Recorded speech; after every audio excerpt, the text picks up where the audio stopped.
Good morning, everyone. Yeah, so I thought this week I would do morning streams as we're getting ready for our Center for Political Innovation National Gathering in Chicago, our convention coming. So that was my idea, was that I would do these morning streams rather than the late night streams.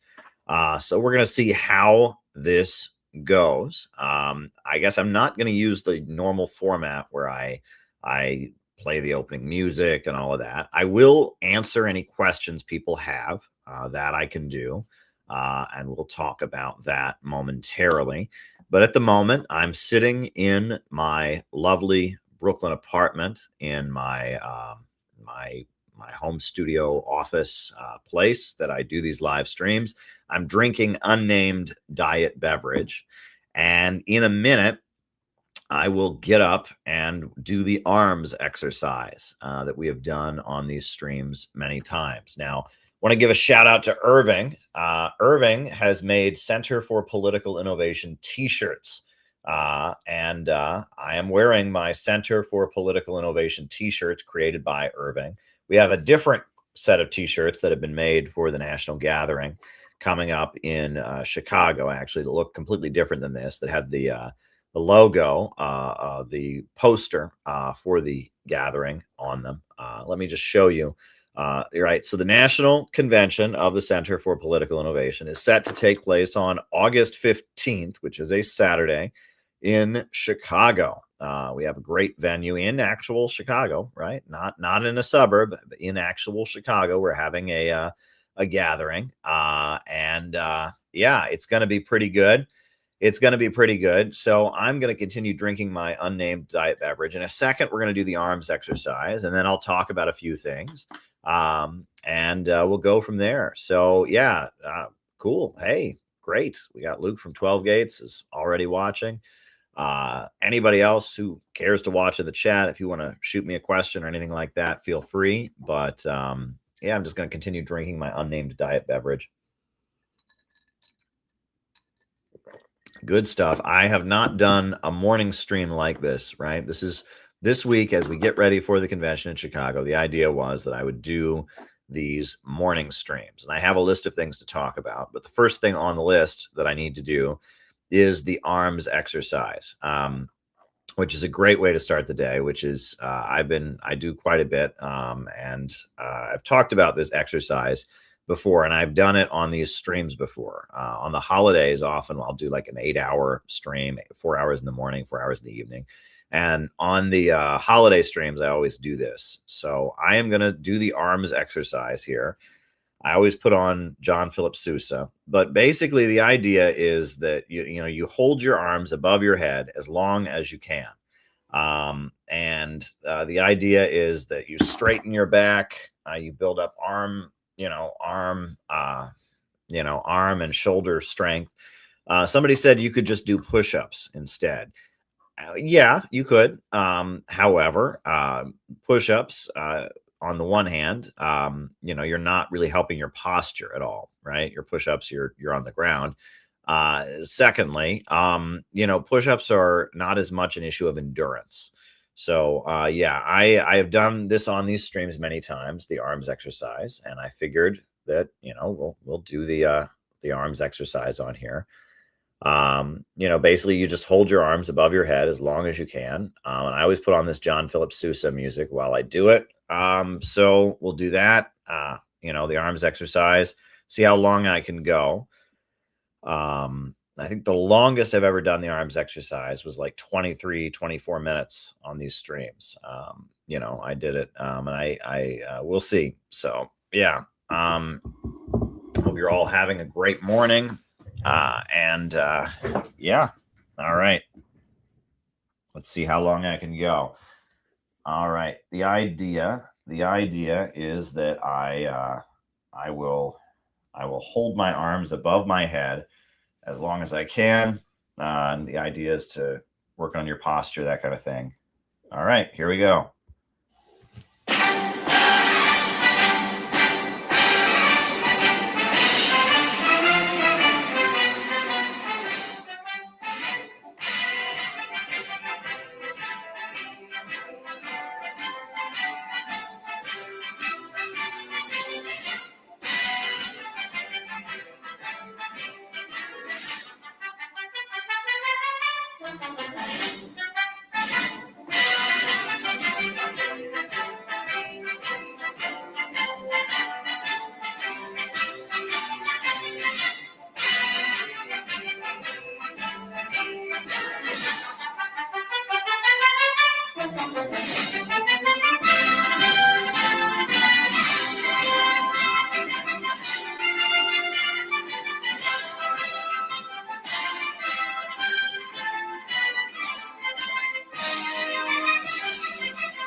So we're doing an arms exercise that I do in the mornings where I'm trying to build up upper body strength, shoulder strength by holding my arms above my head as long as I can.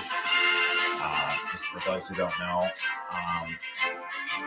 So yeah, trying to see how long I can keep my arms above my head. I've done this on the holiday streams I do before.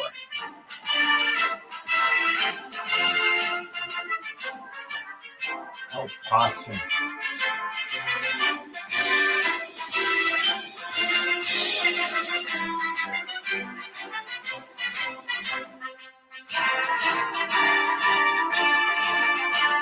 The record, I think the longest I've done is like 23 minutes.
Yep, feeling the burn up in my arms now. My upper shoulders, upper arms.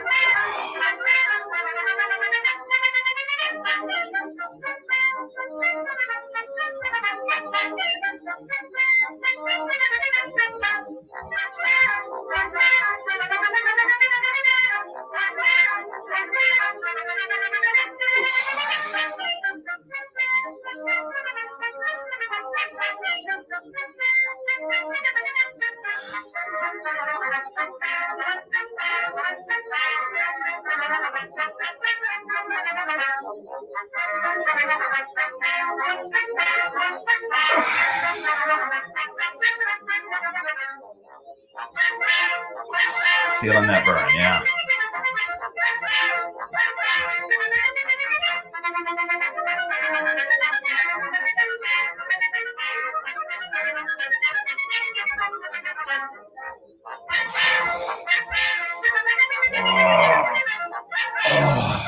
There we go. Yeah, 10 minutes and 39 seconds. All right. Woo. 10 minutes and 39 seconds. That feels so good. My back feels amazing right now. Like oh yeah, that feels great. That is a great way to start the morning. So thank you for enduring all of that with me, everybody. Yeah, that was my idea, was that for this week, as we're getting ready to head to Chicago for the Center for Political Innovation National Gathering that's coming up, I would do morning streams. I would let you all accompany me while I drink my unnamed diet beverage. That was the idea. So yeah, whew, that arms exercise feels great. By the way, it feels just really, really great. My back feels amazing right now. My upper shoulders, they feel amazing.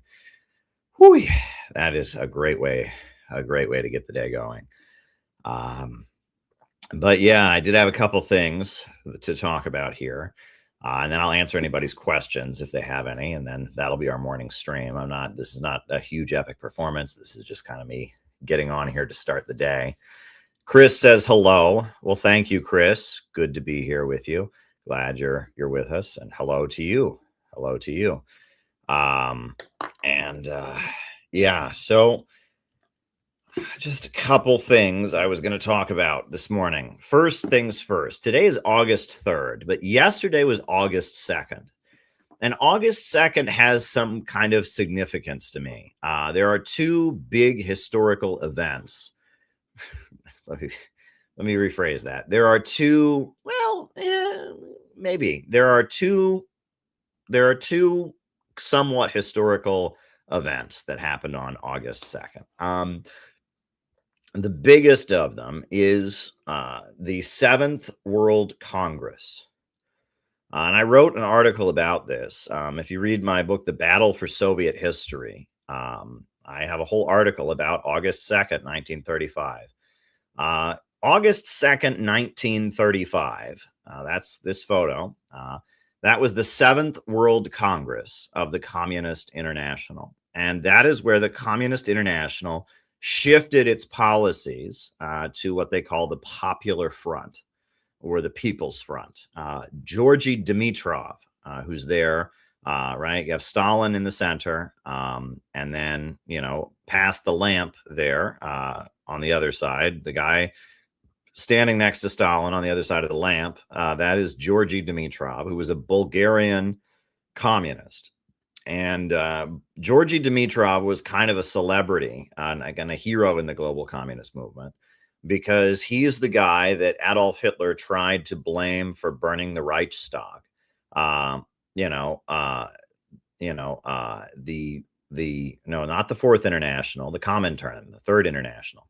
But Georgy Dimitrov, right?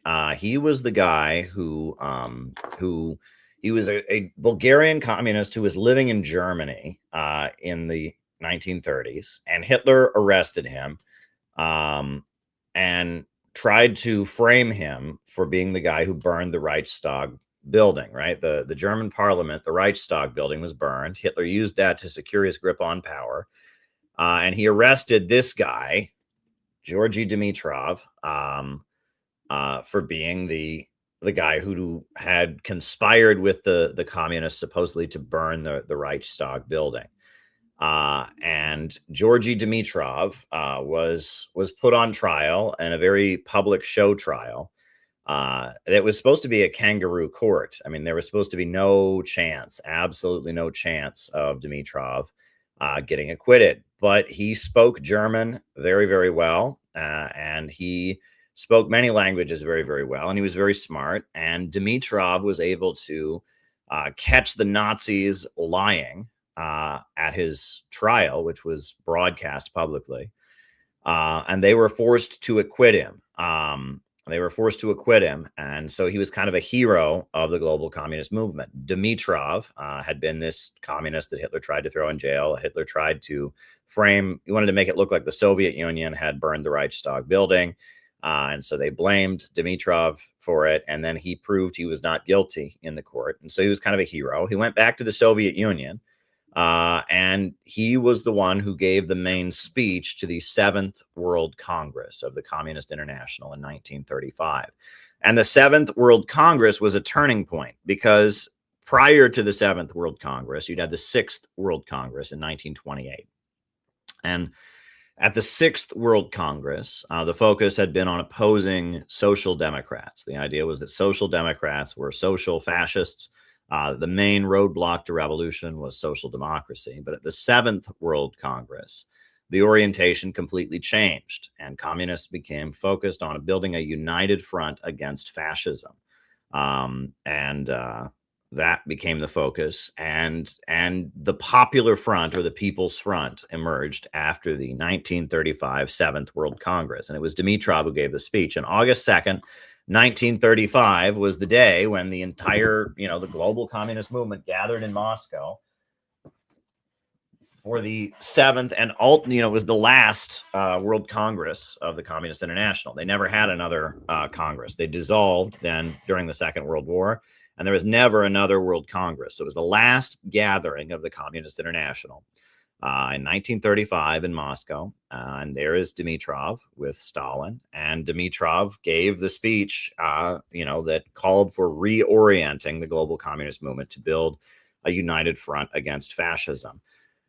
And so August 2nd is important in that light. And I actually have an article. If you read, there's my book,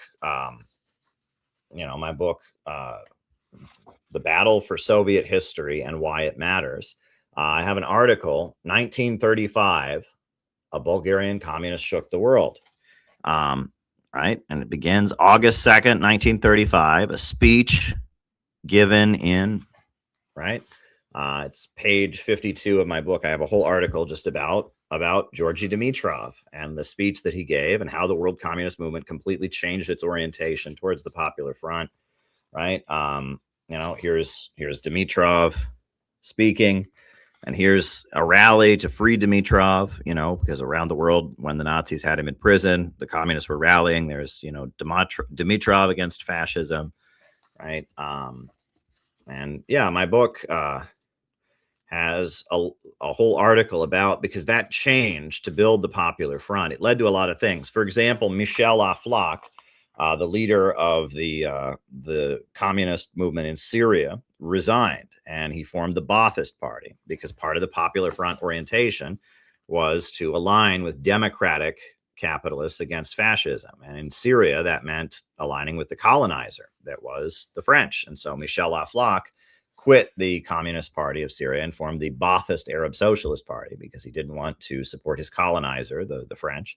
And the Popular Front, that shift in communist tactics, had a really, really big impact on world events and how they played out in the lead up to the Second World War. And later you had the Battle of Cable Street in 1936 in London, where Oswald Mosley, the Nazi sympathizer, leader of the British Union of Fascists, wanted to march through a Jewish neighborhood, and hundreds of thousands of people poured out into the streets saying, "You shall not pass," and fought Oswald Mosley. You have in Spain, thousands of communists went to Spain as volunteers to fight against fascism, to fight against Franco, and to defend the Spanish Republic.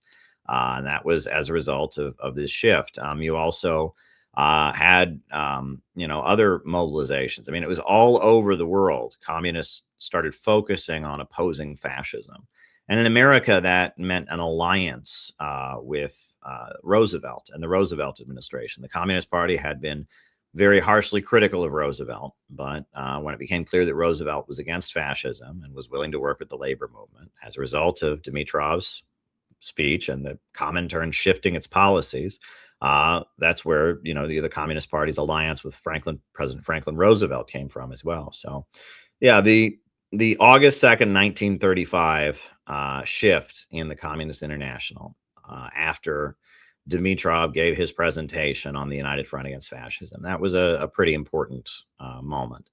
August 2nd. Now, August 2nd, 2011 was a pretty important moment for me, at least in my life. It was an important moment, but it was, I would say, it was important in terms of world events. It wasn't earth shaking. But if folks will remember, 2011 was the year that you had the Arab Spring going on all throughout the Middle East, right? You had, uprisings in Egypt, uprisings in Syria, uprisings all over the Middle East.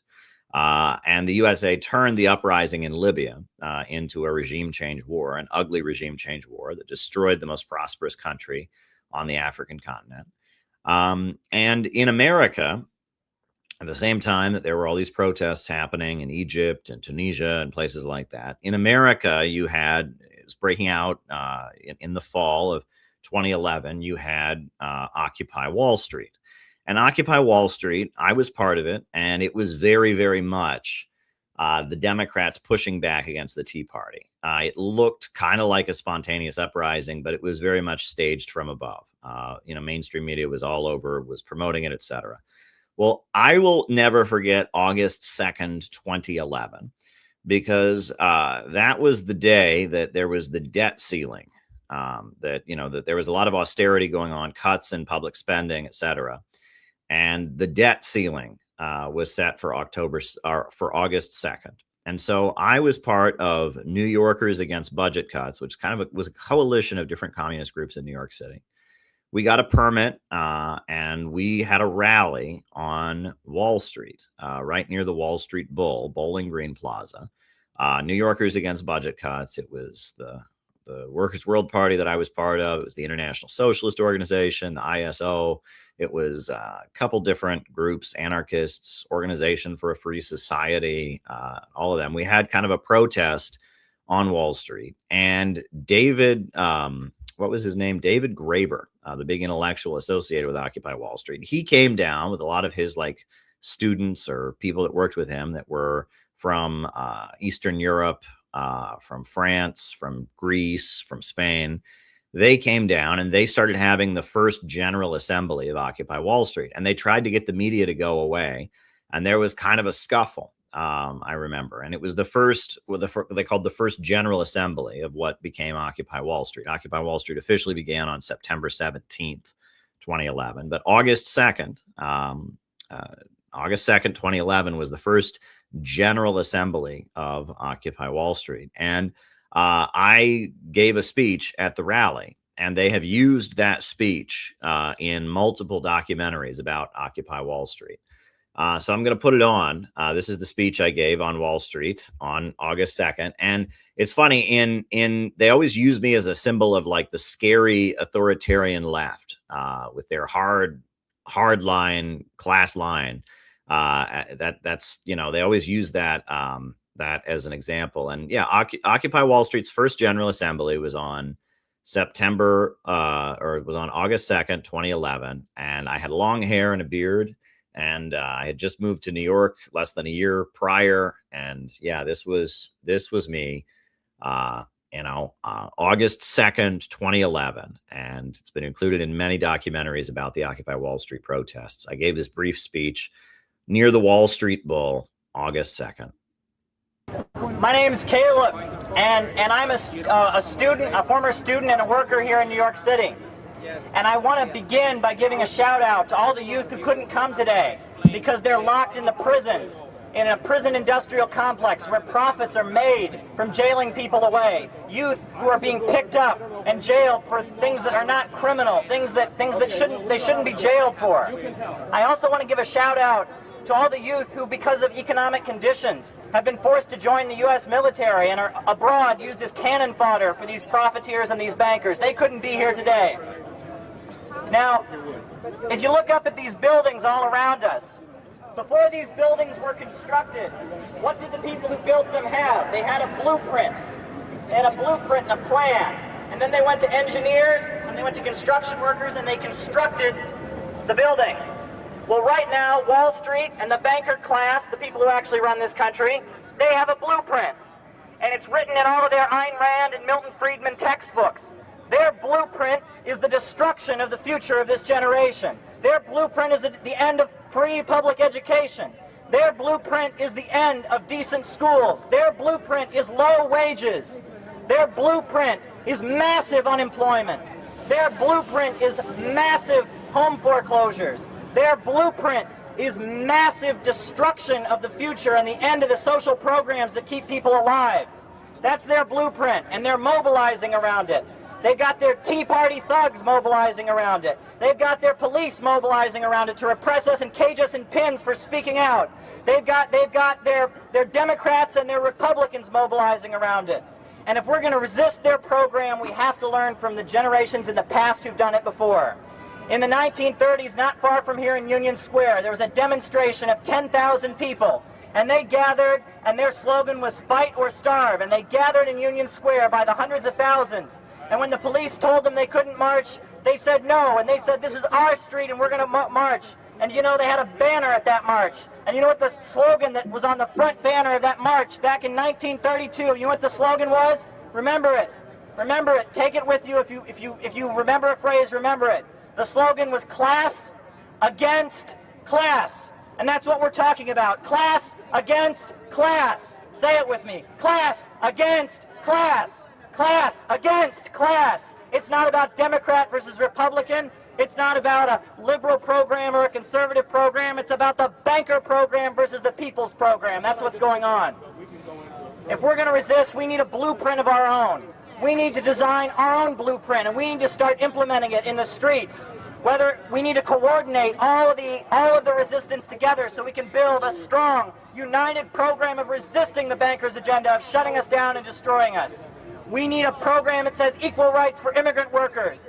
We need a program that says end police brutality.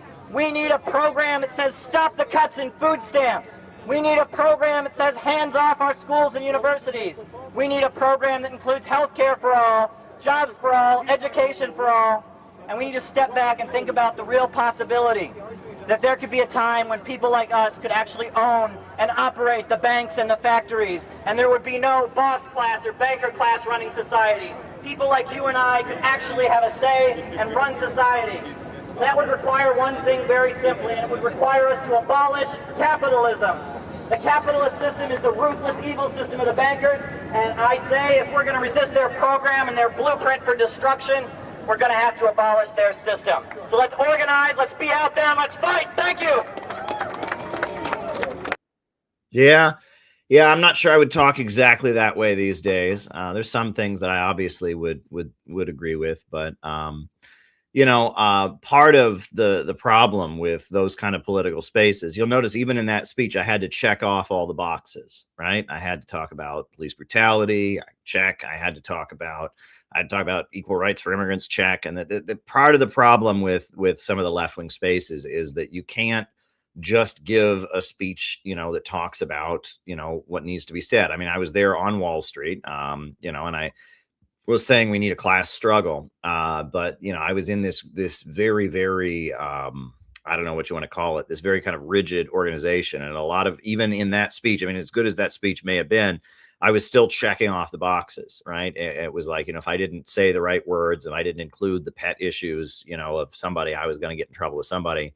And that there was just this atmosphere that kind of made it hard to just go out and agitate. But yeah, and in that speech, I referred to the Tea Party as thugs. I don't think I would use that kind of language. I think there was a lot of good people in the Tea Party that wanted the same thing I wanted. They just didn't. They were coming at it from a different ideology. They were angry about the rich. They just, thought the answer was the free market or privatizations. So I don't know. It's interesting, but that was August 2nd, 2011. So I talked about August 2nd, 1935. I wanted to just review August 2nd, 2011. So yeah, just a couple other things I wanted to mention in this morning stream here. The other one that I wanted to mention, right, is that CNN ran a news story about North Korea and how well their economy is doing. And I did a special video about that yesterday. So I wanted to put that on. North Korea's economy is booming, according to CNN, and even CNN admits it. So this was my video that I did yesterday, which is very important for CPI and the work that we do. We're always told that North Korea is a starving country. Everyone's dying and starving. In the 1990s, there was a food crisis in North Korea, but that's old news. Nowadays, North Korea is doing really, really well. The Wall Street Journal ran a headline about it. Now we have this report from CNN talking about how Pyongyang is booming. Watch. Driving through Pyongyang, North Korea, American filmmaker and tour guide Justin Martell was absolutely stunned. Honestly, Pyongyang feels very much like a modern city. We kept joking with our Korean guides that it was Pyonghattan. Entire neighborhoods have sprung up since his last trip in 2017. Fancy restaurants, futuristic skyscrapers. And they were completely modern restaurants. I was there, we ate there. Western menu, Asian menu, Korean menu, high-end liquor, also car dealerships as well. So if you're staying at the Engakdo International Hotel in one end of the city and you want to go out in Hwasong district It's going to take you about 40 minutes to get there by taxi, just because of how big the city has now become, how sprawling it is. They have apps on their phones where they can order taxis, order food, use social media. And not just in the capital. On North Korea's East Coast, Kim built a brand new beach resort, luxury hotels, even a water park, a project President Trump talked about when he met Kim. They have great beaches. You see that whenever they're exploding their cannons into the ocean, right? So I said, boy, look at that bridge. Wouldn't that make a great condo behind?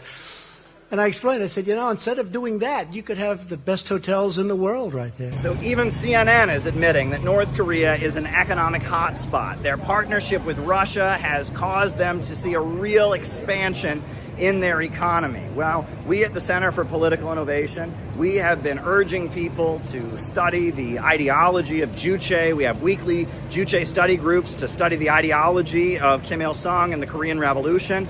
We have been marching and advocating better relations with North Korea. And the future is in the East. And right now, Kirill Dmitriev and the Russian government are negotiating with the Trump administration about the possibility of building a peace tunnel or peace bridge over the Bering Sea. The Center for Political Innovation, we have been the loudest voices advocating the peaceful reunification of the Korean Peninsula. Things are very, very exciting right now. And the fact that mainstream media outlets in America are admitting that the socialist economy of North Korea is doing very, very well, that shows you that there is potential for peace and diplomatic relations. Look, the only future America is going to have is with the rising new economy in the East. This dying Western system of imperialism, globalism, where the big monopolies and the old British Empire elite rule the world and keep the world poor, that's the past. There's a whole new economy rising in the East, and North Korea is a big part of it, and they are booming. And America needs to get in on the action and start trading with North Korea, with Russia, with China.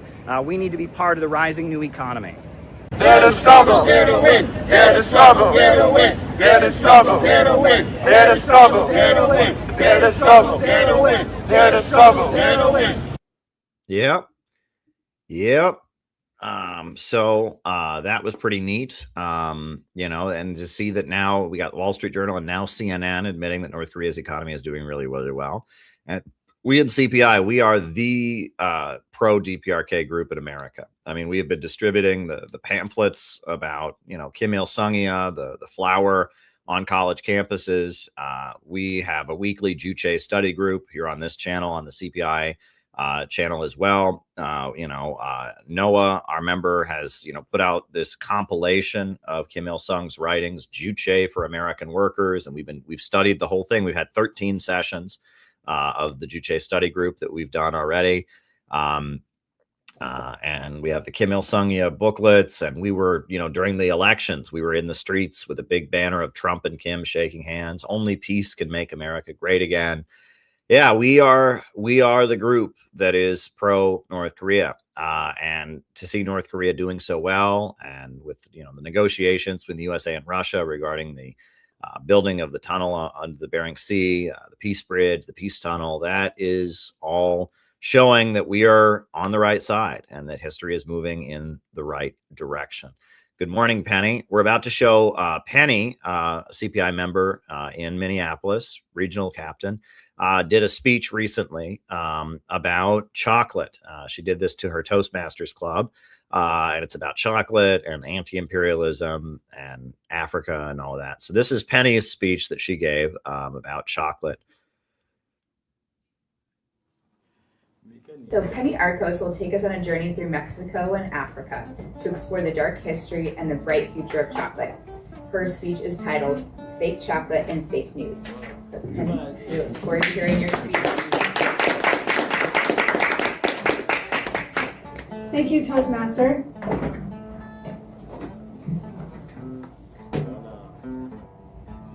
The chocolate market is collapsing.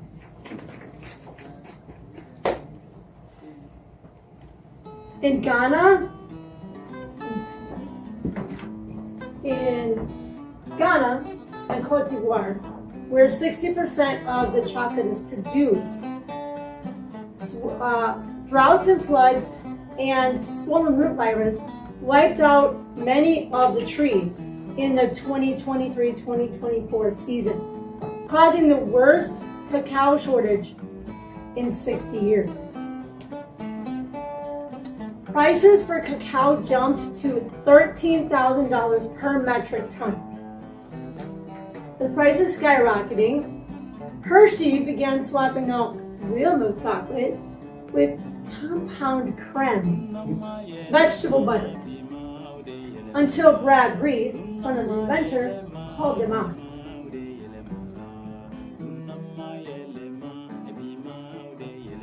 In March, someone stole a Kit Kat truck in Europe.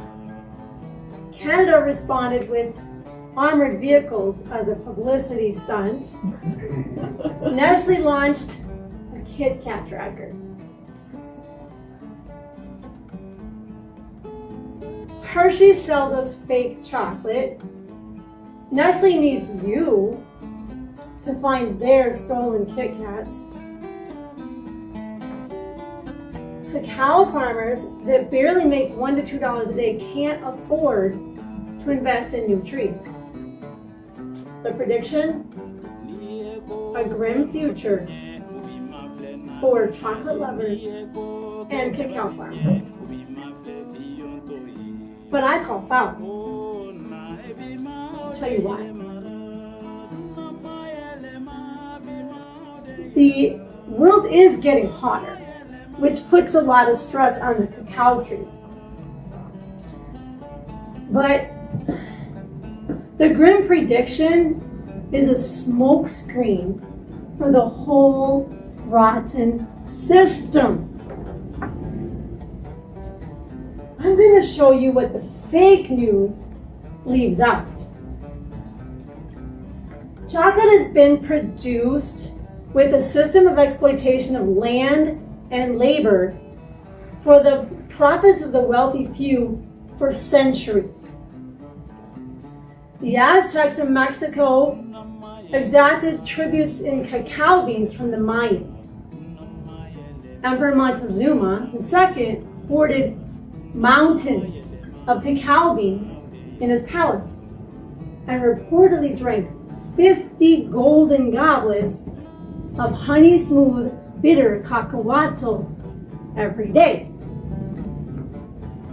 Spain purchased slaves with cacao beans and set up rowdy chocolate houses for wealthy elites in Europe. They established cacao plantations in their colonies to meet demand. The same system continues today, especially in West Africa.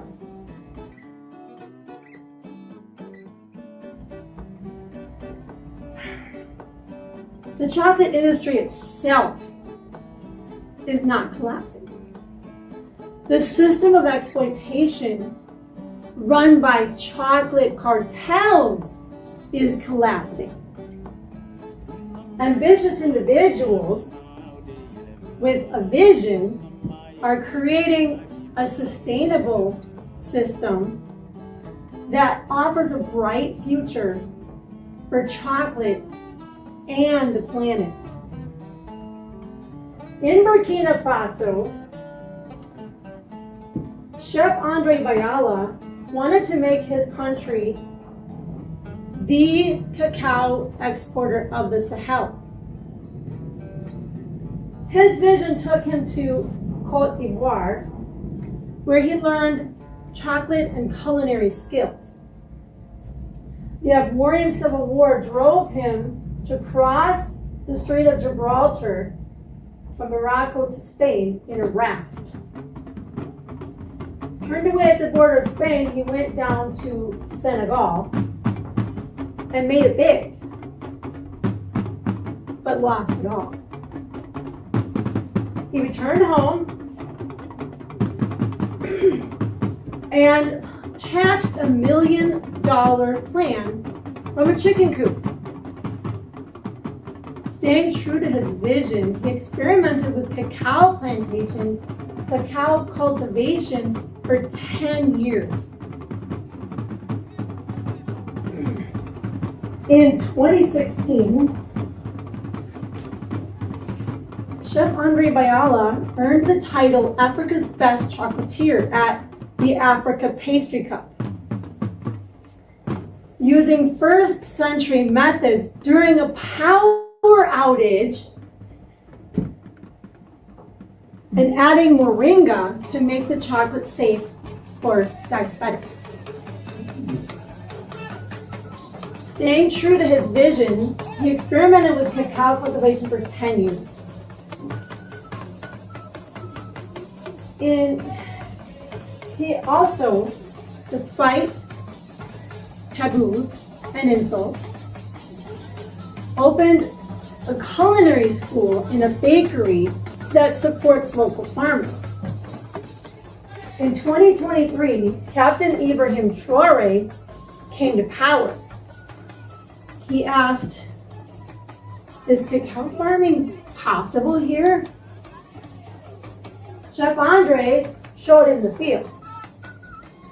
In 2024, as part of the agro-pastoral and fishing offensive, Traore and the Minister of Agriculture launched a project with 50 hectares of cacao in the desert.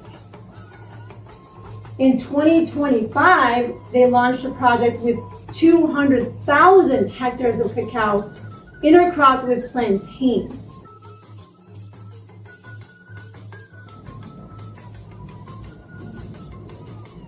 In his shop, Chef Andre produces 1,323 pounds of chocolate every month from imported cacao.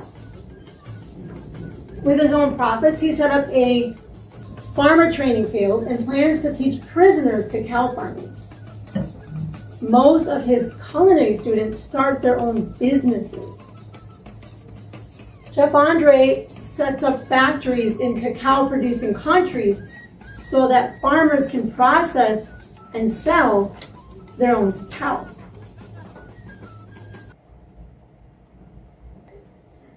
He even ordered a cacao grinding factory for Burkina Faso.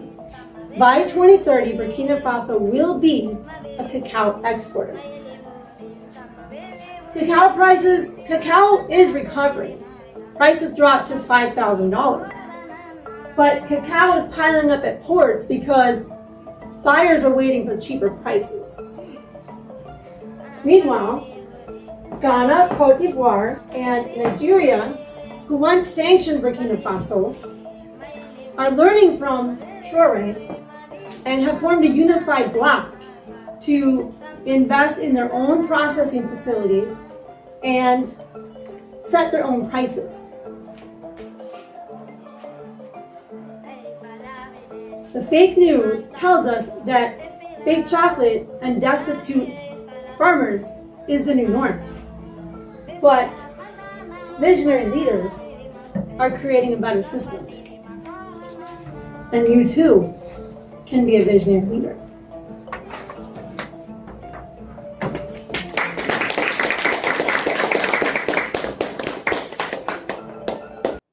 Yeah.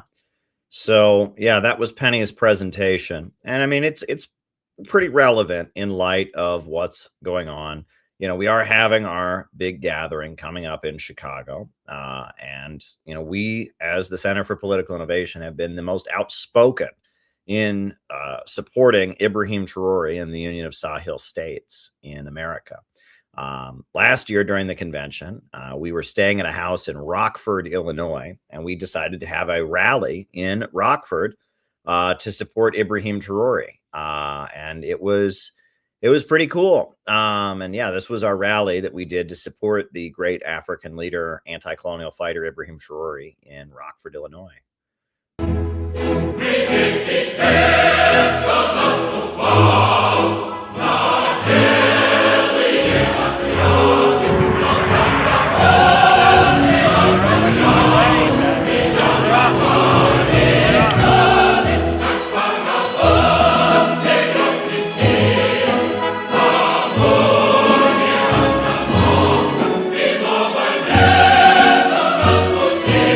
In Rockford, Illinois, and we're here to say that Ibrahim Traore is right and AFRICOM is wrong. Hands off Traore!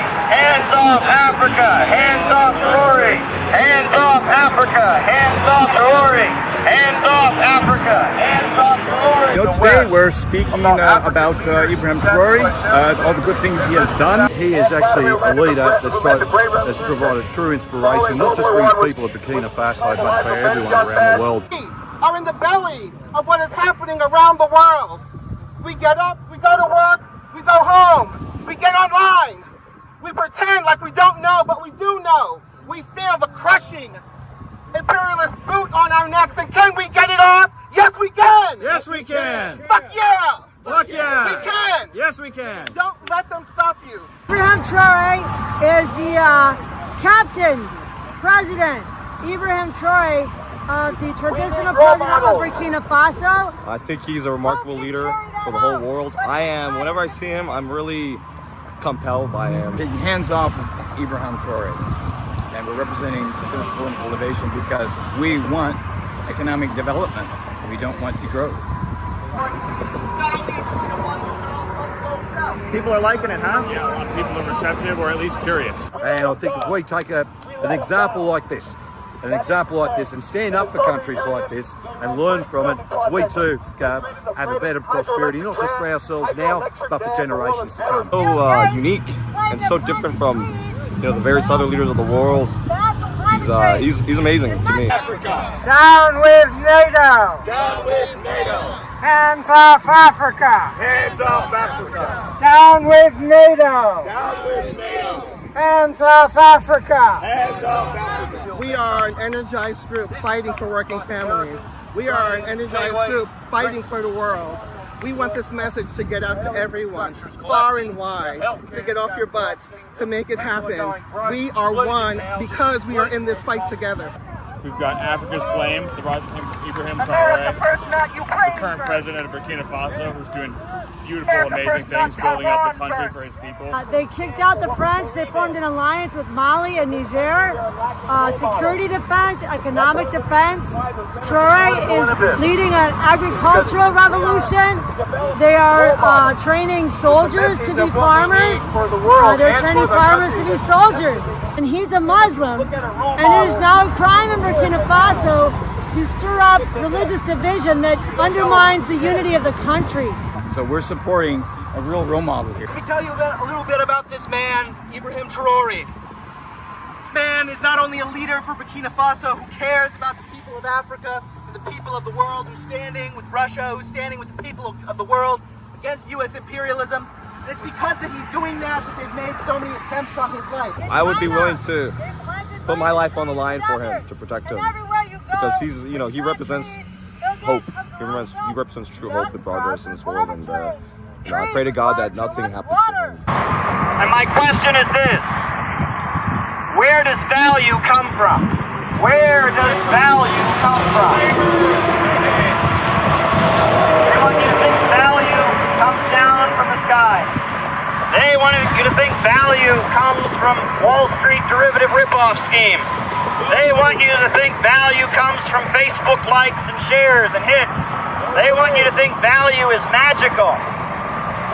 But the answer to where value comes from is within you. It is within you. It is your human labor power and your creativity. That is the source of all wealth in this world. Yes. And if we want to have a strong economy, we need to invest in human beings, invest in people, invest in children so they grow up and get an education and become strong and powerful and effective and smart. We need to invest in communities. We need to invest in families. That is the future. Freedom. I think of economic growth. I think of someone who truly cares about the needs of the people and not the top 1% or the top 0.01% or whatever it is, which is the rest of the world seems to be focused on in the West anyway. We need economic development for everyone, not just for the people at the top. And that's the kind of system we're living under, why people are struggling so much. We are here to proclaim that we will not be stopped. We will not let the imperialists threaten us. We will not let them intimidate us. We are CPI and we are here to fight for Africa. Yeah! Like you guys in the US, ourselves in Australia, we're being held back by big finance, and we need to have a government of action that fights for working families and ordinary working people. Investing millions and millions of francs to revamp stadiums and hold games for youth sports so they can be healthy and strong and they can build an identity of their own in working together. Abraham Traore was a soccer player himself, and he just held a very friendly game with other professional soccer players, and he won 3 matches. How about that? Go Traore! Go Traore! Let all nations have self-determination and develop peaceful relationships, peaceful trade with each other, and innovate and share that innovation with each other so that we can live in peace, prosperity, and harmony, because there is plenty to go around. This is the model of what can be here. You must fight. You must get up. You must be brave. Don't let them tell you that your words have no meaning, that they'll throw you in jail if you speak up. The more of us that speak up, what happens? Then more speak up, and more speak up. Don't let that frighten you. Get off your butts, do something about it. Fight for a future that you want. We need a world where people refuse to take advantage of the downtrodden. We need to take an alternative road, because the road we're going is leading us to nowhere but to oblivion. And this leader in Africa is a leader who understands that. And that is why he is investing in his people. He is providing free health care to mothers in the hospital. He is providing university education to his people. Not only is college free, but while you're there, you get a stipend, a paycheck, so you can focus on your studies. You don't have to work. Imagine that. The young people of Burkina Faso, in a way, are richer than all the young people in America. You go to college in America, you're going to be in student debt for a year, 2 years, 3 years, 10 years, 20 years. In Burkina Faso, not only do you not go into student debt, but on top of that, you get a paycheck while you're there so you can pay your bills and focus on your studies. He is enabling millions and millions of people to rise up from poverty, to launch their own farms, to pave their roads. Fisheries are opening up. Pineapple orchards are opening up. This is a pro-growth president who invests in human beings and invests in his people. There's nothing more important right now happening in the world than what's happening right here, in the belly of the beast, in the belly of imperialism. Can we make this happen? Yes. Yes, it can happen.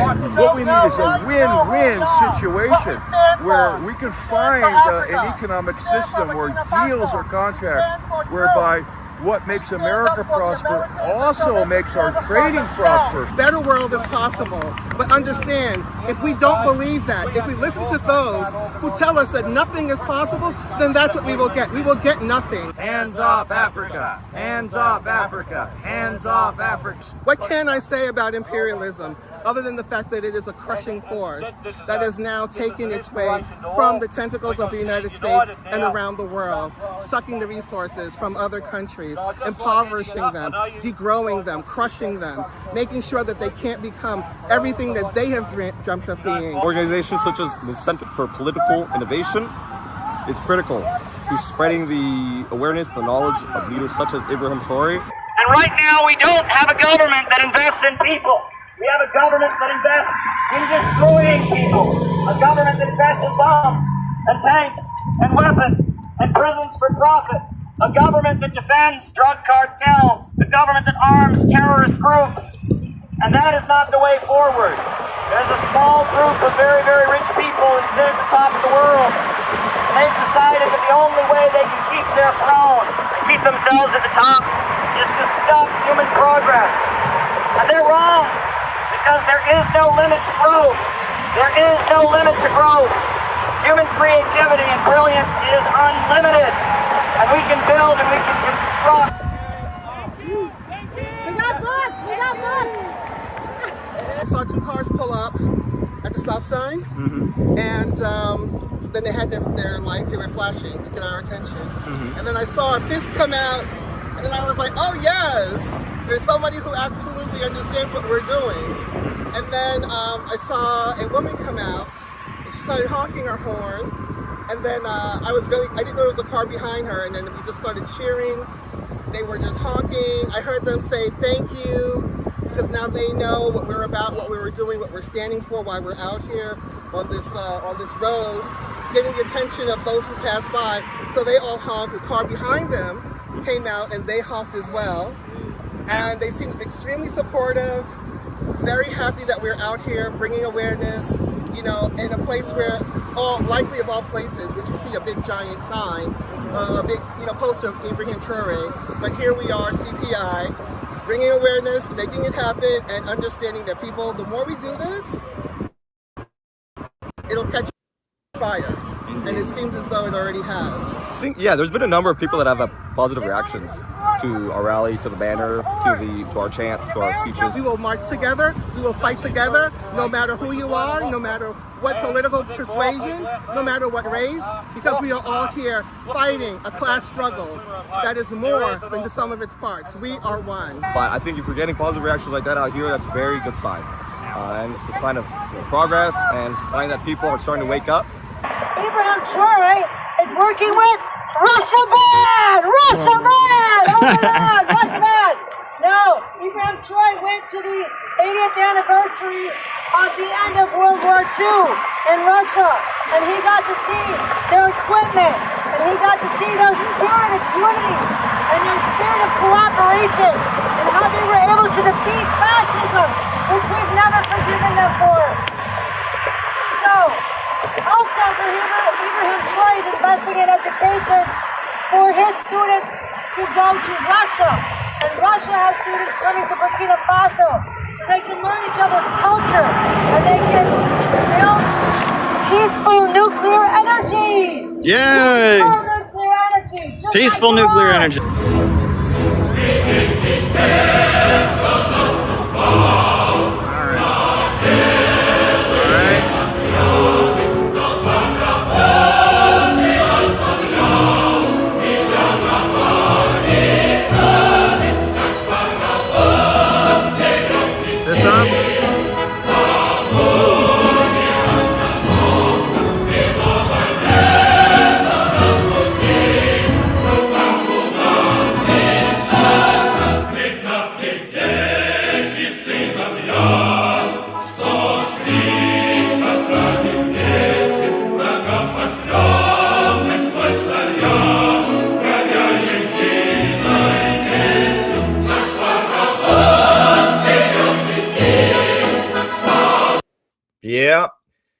Yep. And we are getting ready to have our convention on August 15th in Chicago. If you can come, please register.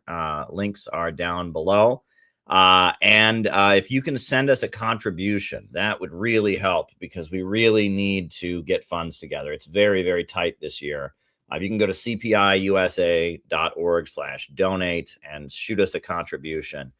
That would help me a lot because financially it's going to be a tight squeeze with everything in the world, you know, with Trump wrecking our global economy with his stupid war. And yes, if you could shoot us $20, $50, whatever you can do, that would make things less stressful. I'm figuring out about the van that we're driving from New York, and I'm figuring out about a lot of different things. And yeah, if you could shoot us a contribution, that would certainly be appreciated. Go to cpiusa.org/donate. Help us do what we're going to do next week and have our national gathering. It's going to be difficult under these conditions, but we're going to do it. So yeah, send us a contribution. Couple things to mention also. So Trump, you know, he is playing games. This is poly market. It's betting. And he's playing games. You know, he was about to attack Iran. It was going to be the biggest attack ever. And he decided not to. And Iran is going to make a deal. And Iran says, no, we're not going to make a deal. And we've done this how many times? And Trump says, oh, yeah, we've got a deal with Iran, complete nuclearization. It's going to end everything. It's like, we've been to this, done this. How many times have we done this? Or Trump says, oh, yeah, I'm about to attack. But no, Iran's about to make a deal and it's all going to end. And I mean, we've been here over and over and over again, and they're all on poly market and they're betting on this. And this is one of the most cynical stock market grifts we've ever seen. Meanwhile, Iran is observing what is one of the most, sacred days in the Shia Islamic tradition, which is Karbala. The Battle of Karbala. If I believe the Battle of Karbala is where Imam Hussein, right, was killed, right? Karbala is a city in Iraq, right? And Yeah, and right, and it's where Imam Hussein Ali um, was killed and martyred, and died for the oppressed, and it's considered one of the most sacred days for Shia Muslims. Every year they do a pilgrimage from Iran. They walk to Karbala, to Iraq, to commemorate the martyrdom of Imam Hussein. And yeah, this is the crowds of Shia Muslims going to observe the holy day of Karbala.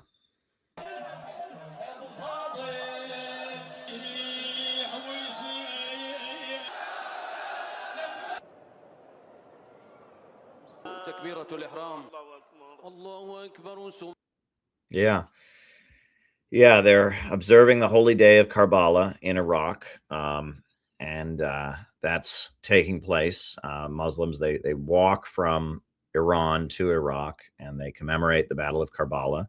And Shia Islam has within it a lot of socialistic values, right? That they talk about martyrdom as being one of the greatest things one can do. They talk about dying for the oppressed as being one of the most highest things that one can do. Imam Hussein, I believe he said that he has never seen great wealth without great violations of rights all around it.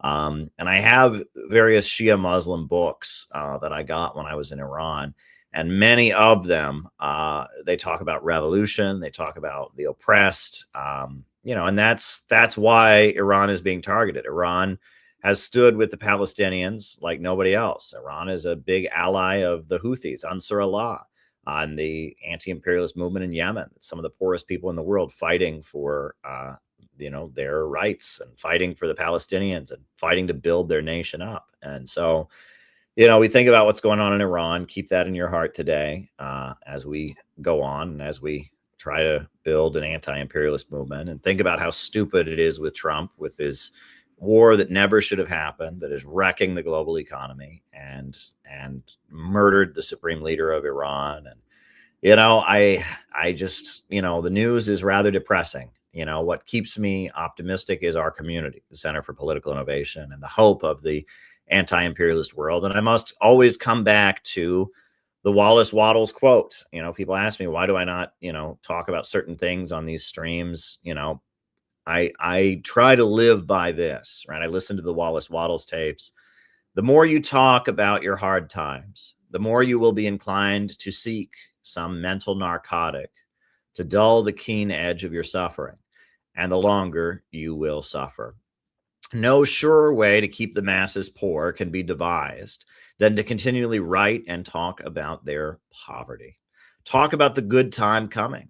The good time is coming, and the rapidity of its coming is in exact proportion to the number of people who think about it and talk about it.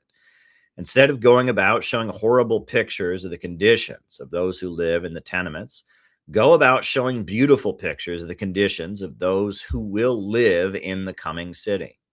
If you can inspire one person to go work for the coming city, you have done more good than you can by sending out 10 people with slaves and plasterers to relieve existing distress. Instead of crusading against child labor and bad factory conditions, tell the working people what splendid conditions they will have when they begin to operate the industries for themselves. The masses are not in bondage to anything but ignorance and intellectual laziness. They can have what they will if they begin to think. And that is so much of what CPI is about. We go out showing people what could be, right? That the reason we go out with Ibrahim Traore and we talk about what he is accomplishing is because we want to show people what could happen if we had a government that fought for working families, right?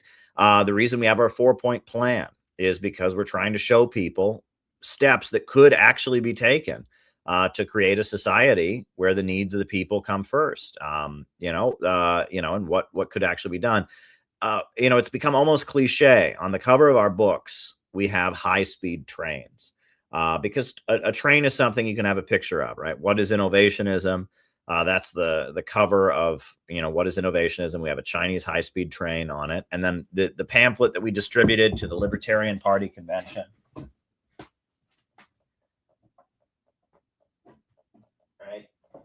distributed Do You Believe in Growth, right? It also had a high-speed train on the cover. And we're showing people a good thing, right? China, with its anti-imperialist government that comes out of an anti-colonial revolution that has 5-year plans, they have created the fastest trains in the world. We're showing people what could be done. And so much of what a lot of people do is they just complain about how bad it is. Yes, things are bad. Things are indeed bad, but we can make things better, and we have to lead by example. We have to show people what socialism and anti-imperialism and a government of action that fights for working families could do, right? And that's what we need to do. We need to show people what is really possible and how we could make things better. So yeah, I got a couple other things I want to show. I just showed a video from Penny. I want to show Dan from LA, right? He kind of kicked off the CPI chapter in Los Angeles. He kind of kicked it off with a speech that he gave at a town hall meeting of the KPFK organization. I was not aware that he'd given this speech, right? But I guess back in 2024, when they decided to kick off the LA chapter of CPI, Dan, who's a longtime activist from LA, who's worked with many different groups over the years, he decided to give this brief speech, telling people what CPI was all about and getting a lot of applause at the KPFK town hall. I thought it was very, very cool. I'm going to put that speech on. It was a very quick speech he gave, but he got such a great response from the audience. That was very, very, very cool. I can just find the video for that. That was great. And I mean, we are building a project not to tell people how bad things are, but a project aimed at making things better and showing people how much better things can be, right? That's what CPI is all about. So yeah, let me find that video of Dan. It was a tremendous video, an absolutely tremendous video. If I could just remember what I called it, right? It was really, really great. But yeah, there we go. There we go.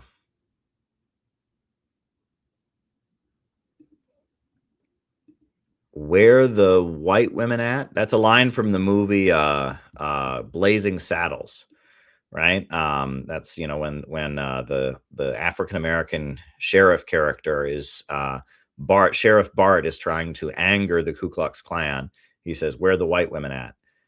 So yeah, I don't know why you're quoting Blazing Saddles, but it's a good movie. It's a funny movie. I mean, Blazing Saddles. One of the things I think is funny about Blazing Saddles is that apparently the guy who wrote it, the song, who wrote the theme song, didn't know that it was a comedy. They gave him the plot of the movie, but they didn't tell him it was a comedy. So he wrote what he thought was just like an epic song. And it was actually a satire. And apparently the songwriter was very, very angry when he found out that it was a comedy because he had written it as, just an epic song, right? And if you listen, it's actually it sounds like a real Western movie song, right? He wore a blazing saddle. He wore a shining star. His job to offer battle to bad men near and far, right? And, they told him it's about a black sheriff in a town full of racists who's protecting the town, and the people in the town are racist, but they have to get protection from the black sheriff. And, he thought he was writing the script to an epic movie, but he was actually writing the song for a comedy, a satire. And, you listen to the lyrics. I mean, the songwriter did a really good job, and that's why it's hilarious. It's really funny because it's like he did write what sounds like an actual theme for a Western movie, right? He conquered fear and he conquered hate. He turned dark night into day.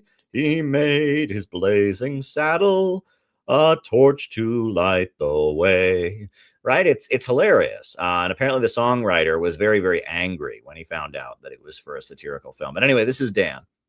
Speech is about not everything we agree with, right? And I also want to talk about the Center for Political Innovation. I've interviewed Caleb Maupin in one of the segments, if you heard the radio show a while back.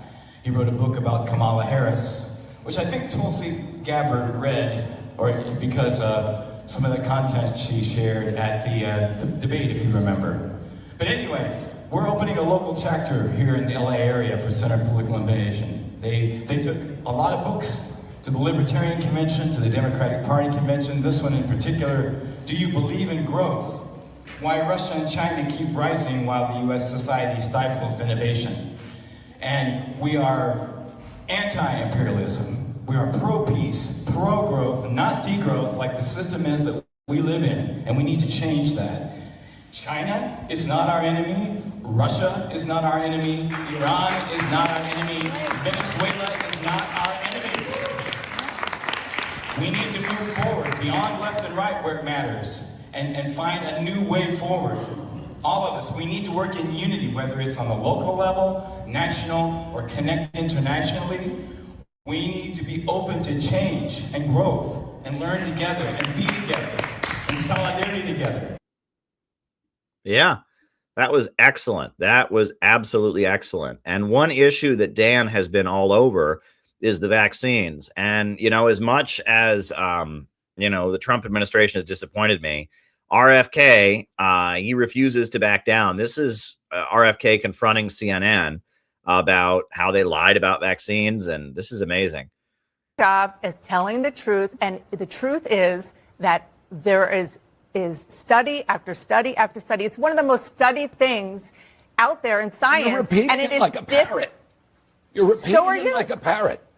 I've actually read the science. You don't want to come back here and debate the science. I'm not debating this with you. Of course you won't. No, because I'm not debating. All you know how to do is repeat things that people told you and say, trust the experts. That's what you did during COVID. Now we know that Anthony Fauci, who was the expert, was lying about everything, about masks, about social distancing, about natural immunity, about the transmission from the vaccine, about the source of COVID. He was lying, and you were punishing people for not trusting the experts. And now you're rolling out the experts again to talk about something that you have no personal knowledge of. Okay, well, guess what? That is my job, to talk to people. Your job is to Am I tell the allowed truth to talk? to the American yes, public. yes. And my job And is to to be- get as and much to- information as I and can. to maintain what we were doing, a posture what we were of doing, fierce skepticism what we toward were government doing authority. in COVID and still, with regard to these vaccines, is getting the best information, the best science that we can. Yeah, all kinds of things that they would have banned your Facebook and banned your Twitter for saying about the vaccine are true. That is so infuriating. If that doesn't make you angry, right? You know, if that doesn't make you angry, just downright angry that they told us all kinds of stuff about the vaccines that weren't true. If you questioned it or you said the opposite, they banned you from Facebook, they banned you from social media. And it turns out the things that they told us were lies, and the things that got you banned and silenced were true. And if that doesn't infuriate people, I don't know what could infuriate people. I mean, it's absolutely infuriating. And the fact that any of them could still, you know, trust the science, you just got to trust the science, guys. Believe the science, believe the government. I mean, they lied to us. They lied to us around the vaccine. I'm vaccinated. I regret it, you know, and every time I get sick, you know, it seems like, you know, the allergies and the sickness I get, it's worse. And it always reminds me of that second shot that I got and how sick it made me. And, you know, and I am furious. I'm really, really angry about how they lied to us. And I'm also annoyed by people that are still going along with it. They have it still in their mind that, you know, that somehow, we got to believe the government. They lied to us, and the vaccine companies, you know, made out like bandits, and they've got all kinds of immunity. They're never going to be sued. They're never going to be held accountable.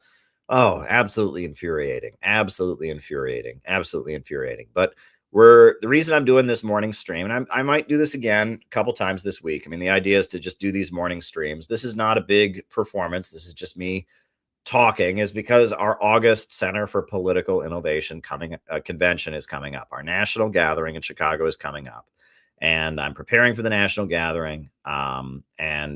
We need your support. We really do need your support. If you can shoot us a couple bucks for the gathering, that would be great. Go to cpiusa.org/donate. That would be awesome if you could send us a contribution. It would make my life easier. I am stressed about getting all the money together and, making sure that we have what we need.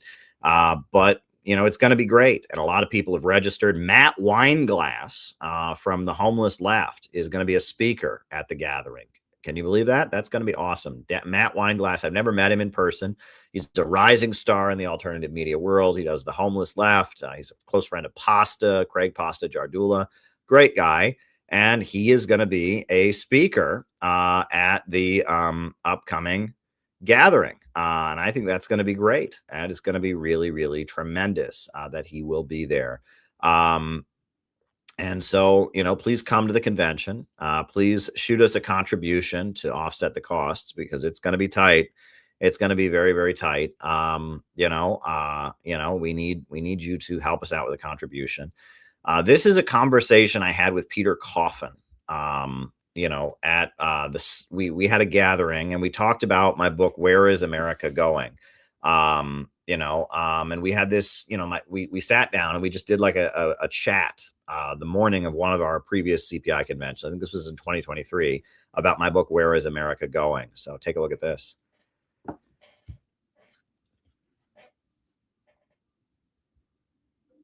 Welcome, everybody. We have got Caleb Maupin here. The book, Where is America Going? Marxism, MAGA, and the Coming Revolution. We'd like to get into it. Caleb, how are you this morning? I'm good. How about you? I can't complain. If I did, it would take up time. We don't need that. Sure. So, where is America going? That's the opener. You gave us a very convenient title by phrasing it as a question. Yeah, well, I kind of quibbled with what the title might be because I basically, the training that I got as a Marxist was that your job when giving an overall report is to explain what's happening, explain why it's happening, but then explain, more importantly, what to do about it. And I've noticed that many Marxist books have what they call the Chapter 5 problem, which is they explain what's going on and they give a thorough analysis, and then it ends with, so maybe be a liberal activist, kind of, maybe. And then the Chapter 5, where they tell you what you're supposed to do, is extremely weak. And they don't really have real answers. And so I set out to put out this book. Now, mainly this book is a number of concepts that I've been talking about on my YouTube streams for the last several years. I talked about how capitalism is a crisis of overproduction, and we're leading toward, a crisis rooted in the tendency of the falling rate of profit, and technology and abundance under capitalism leading to poverty, and all the classic Marxist analysis. I talked about Bonapartism. I talked about the real meaning of fascism and what it is, and the synthetic left. And I also then talked about the divisions in the ruling class and the potential openings for us to intervene. And those are all things that I felt there was a need for them to be written down. If you watch all my streams, on YouTube, you'll get a sense of these understandings, but it needed to be really written down. And it also needed to be defended with citations and sources. And there's quite a long bibliography in this text, a lot of quotes from a lot of different thinkers. The problem of overproduction is one that anybody who was lucky enough to go to the CPI event recently in Washington, D.C. got a very good explanation on. Can you expound on that here and maybe tell people exactly where it goes in the book? Because I know it also leads us to the falling rate of profit. Sure. Well, the understanding that Marxism has always had is that the problem with capitalism is that it's the only system in the world where greater wealth and greater abundance leads to greater poverty. In feudalism, in primitive hunter-gatherer civilization, all the systems that preceded capitalism, people were hungry because there were food shortages. It's only under capitalism you can have a situation where people become hungry, lose their jobs, there's layoffs, there's hunger because there's too much food. Donuts in the dumpster. Yeah.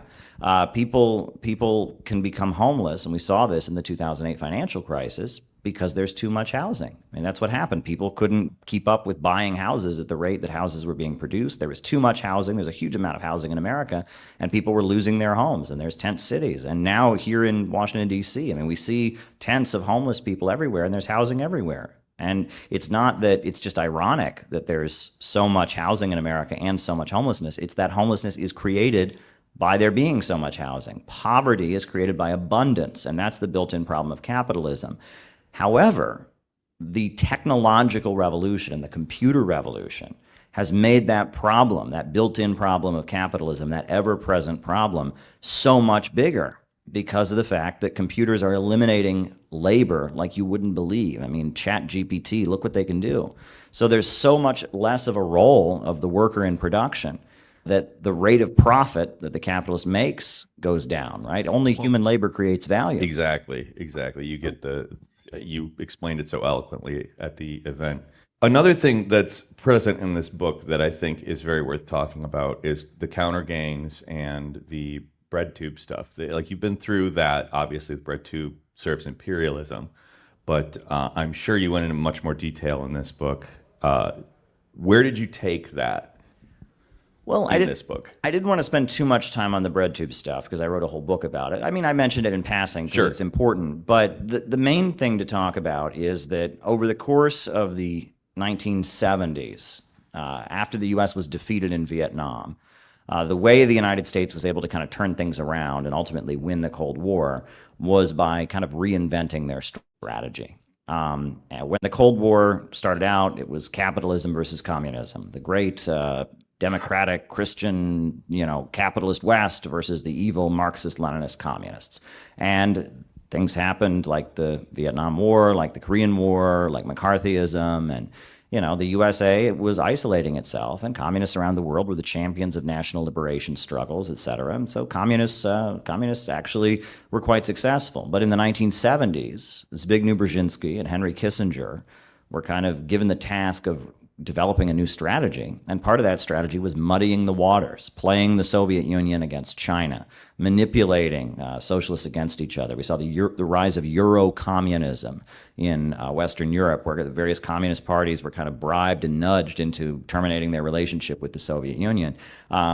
And there was an effort to manipulate left-wing politics that was very successful. And by the time the Soviet Union ultimately fell, the global communist movement was in such confusion and chaos that, you had situations like the Kampuchea War of 1978, where communists were killing communists. I think there was a Vietnam vet who said, it was crazy. They sent me to Vietnam telling me my job was to fight communists. But now in Vietnam, we have the United States backing the Cambodian communists to kill the Vietnamese communists, who are then being invaded by the Chinese communists, all on the grounds that they're being backed by the Soviet communists.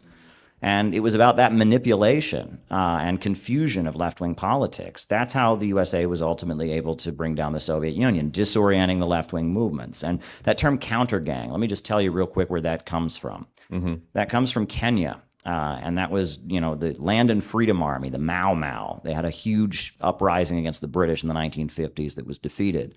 The way it was defeated was British intelligence and military strategist Frank Kitson developed what he called counter gangs, which were groups of people who acted like Mau Mau liberation fighters, but were actually working or being covertly supported by the British. They would commit atrocities that were blamed on the Mau Mau.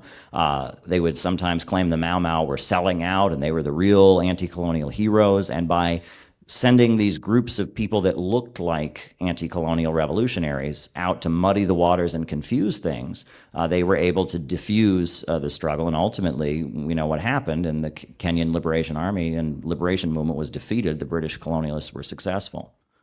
I brought that up after the crisis of overproduction, because ultimately that, I think, is... It's so important to understand that, to understand why we're not talking about things like the tendency of the rate of profit to fall, the crisis of overproduction, et cetera. But there's an interesting aspect to it in that you also touch on in chapter 2, which is about fascist ideology and how there really isn't a fascist ideology or aesthetic. And the counter gangs and all those revolutionaries are just constantly focusing on the idea that there is a fascist ideology or aesthetic, and that seems to primarily be what they're talking about. And obviously you can kind of warp that to be whatever you want it to be. It's ideology, it's aesthetic. You can say anyone's a fascist if you really want to, and they do. How ultimately can we get back to talking about these important aspects of like the fundamental contradictions of capitalism that permeate themselves up to now the, sort of extra super imperial stage that we're in today? Well, in the book, I point out that fascism is economic in its nature. And that R. Palm Dutt, who I think is probably the most important writer. Gang. Yeah. I'm 100% there with you on Dutt. Yeah, R. Palm Dutt in his book Fascism and Social Revolution, which was written at the height of 1930s fascism, 1934, he made clear that this is an economic system. This is an attempt to save capitalism. And the ideology and the aesthetic, all that's made up as they go along. Fascism is what they do. It's not what they say. And that what it is that when capitalism enters a long-term economic crisis, the capitalists have to figure out a way to save their system. And the only way they can save their system is with mass destruction, driving down living standards, reducing consumption. And what the Nazis did is they created a layer of the population that were slave laborers in concentration camps. They restarted military spending. They crushed the labor movement and were able to kind of rejuvenate the economy of Nazi Germany for a few years. And it was a mechanism to try and stabilize capitalism. And ultimately, it wasn't a long-term solution, and it led to the Second World War. I mean, again, just returning to like the very root of the problem, the beginning of the book, that is not possible to change. It's just something that, you get to a point where, production is way past consumption, and you're going to have to figure out a way to maintain the class supremacy of the bourgeoisie in some way. So ultimately, that kind of leads us into the coming triumph of illiberalism. And I'm just going to tee you up for this because I think that is just where we have to be prepared for it. So we have to know what's coming. Well, when we talk about liberalism and illiberalism, this is a big conversation that a lot of academics have, right? Liberalism is the Western view that celebrates the rights of the individual above all else, right? It says the individual is great and that any form of collectivism is some kind of threat. And the ultimate expression of liberalism is philosophical irrationalism, and that's largely the teachings of Friedrich Nietzsche, and his work about the Übermenschen, the great individual who's suppressed by society, and the work I draw from Lukács, who talks about how that was the basis of Nazism. Really, that Nazism drew from Nietzschean supremacism and contempt for the masses of people. Absolutely. But through Heidegger. Yeah, and what's interesting is that in the West, that liberalism, that ultra-liberalism, that philosophical irrationalism has become almost the ruling ideology. Agreed. The main American or purveyor of it in American society was Ayn Rand. And Ayn Rand is a huge influence on U.S. culture, not simply among conservatives. Stacey Abrams, who's a liberal, she says Atlas Shrugged is the book that changed her life. She bases herself on that. And this is the belief that one should not have compassion, one should not have empathy, one should not have any loyalty to a country, a cause, a religion, or anything like that. One should simply be motivated by their own self-interest, and that anyone who tries to get you to be part of a larger group or something is trying to con you and scheme you. And that worldview used to be the worldview of the ultra-rich. They've always felt that way. They've always been self-interested and callous and cold and calculating. That's how they got to the top of the pyramid in capitalism. Of course. But they've been foolish enough to spread their ideology all throughout U.S. society, and now the country is literally coming apart. And the elites don't even have any loyalty to each other. They're not all on the same team at this point. They've all got competing economic interests, and they're fighting with each other because they have no real loyalty. Plus, the population doesn't feel any particular loyalty, to anything, and society overall is coming apart. And this is the expression of political liberalism. Now, it's rooted in the capitalist system and the rule of profits, but it's taken to its logical conclusion. And ultimately, some kind of illiberalism will emerge. Now, my hope is that it's a socialist illiberalism. Mine as well. Yeah, and there was then an ad recently that a lot of academics signed where they called out cancel culture and they referred to it as illiberal because there is an element of illiberalism in cancel culture, silencing free speech, taking action against people for the way they speak, imposing certain social rules on people, and that that the ruling class is at the same time that they're pushing this very, very extreme liberalism, they're also experimenting with little illiberal movements that might be necessary. And it's this weird contradiction. And that one thing that's always pointed out is that liberalism is always propped up by illiberalism.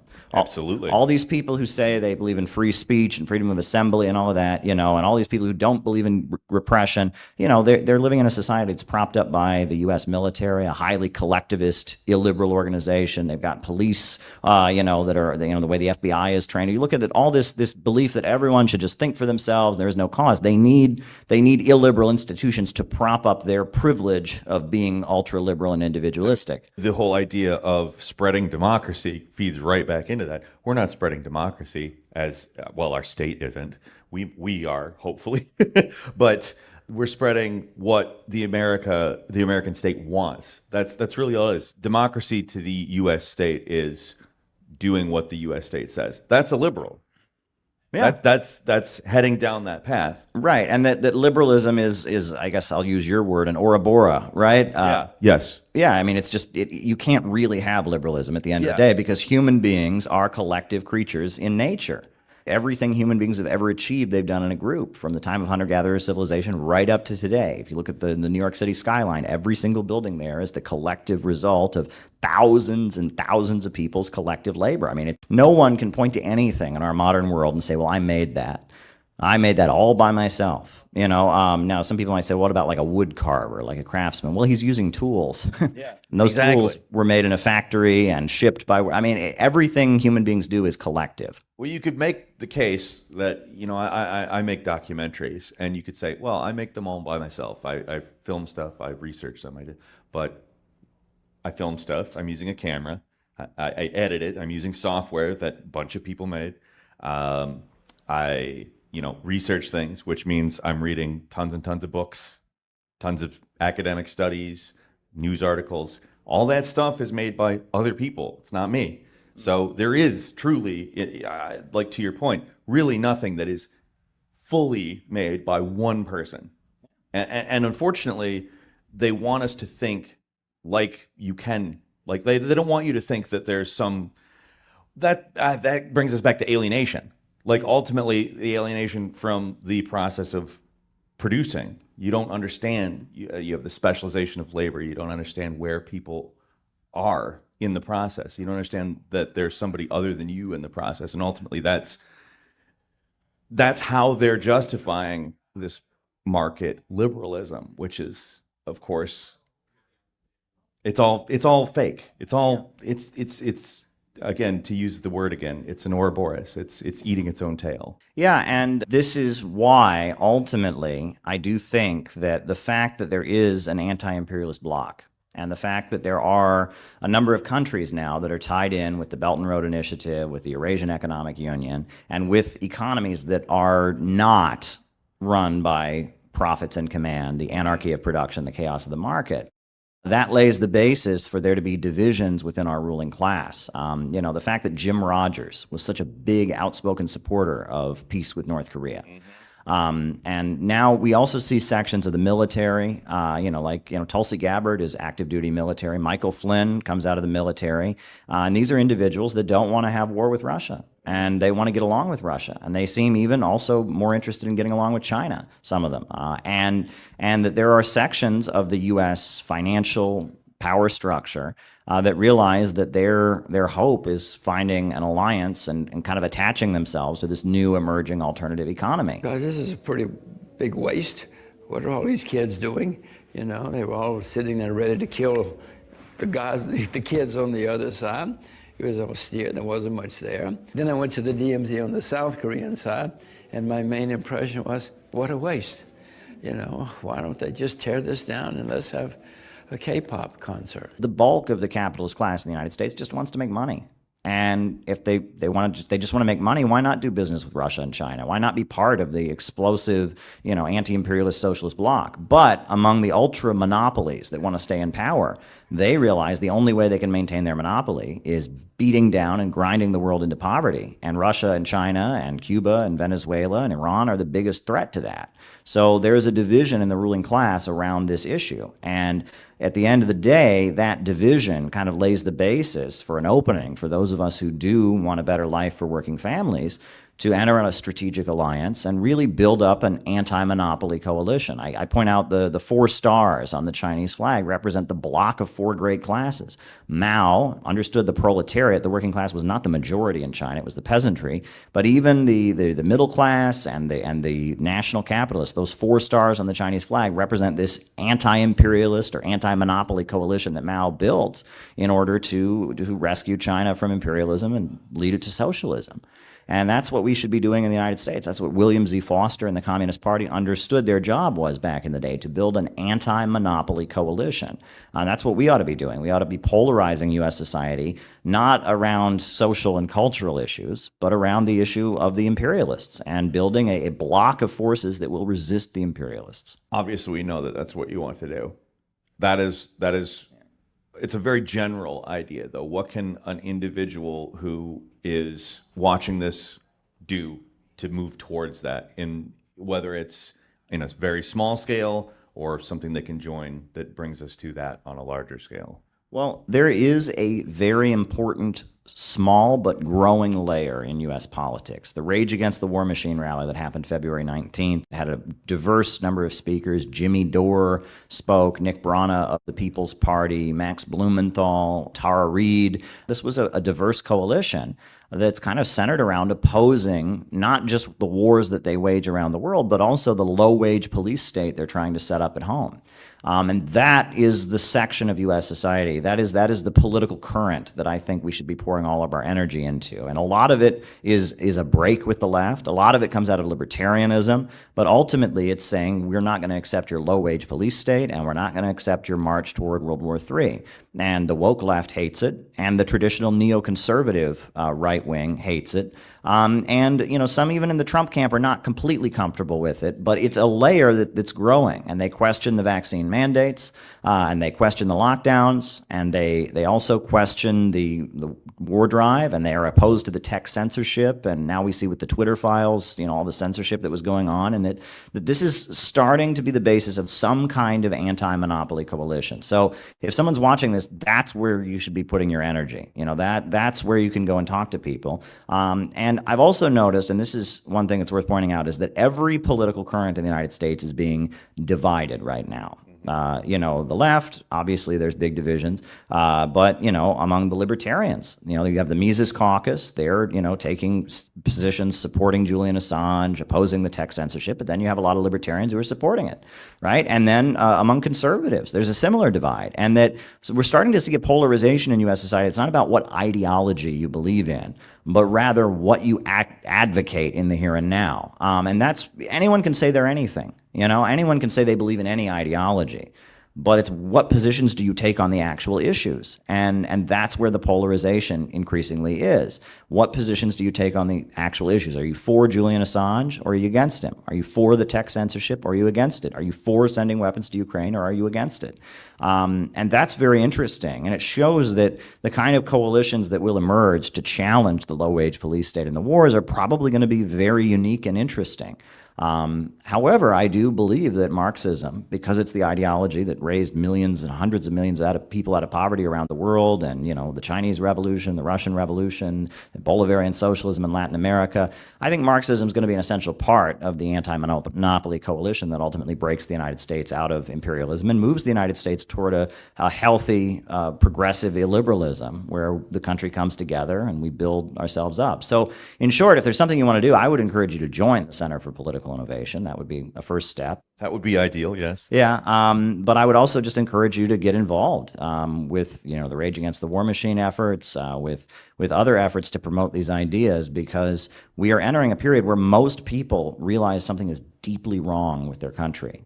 Something's deeply wrong, and they want to do something about it. And they're being told by the elite they should just go along with it. Not only are they being told to go along with it, they're imposed upon to build it. I mean, it's like you're practically required to have a Ukrainian flag. If you have a business or a social institution, I mean, you know, you're practically required to have a Ukrainian flag. They're trying to impose their politics on us, make us carry these things out. And there's a lot of people that just say, I don't want to go along with this. I don't trust you. And we need to speak to those people more than anybody.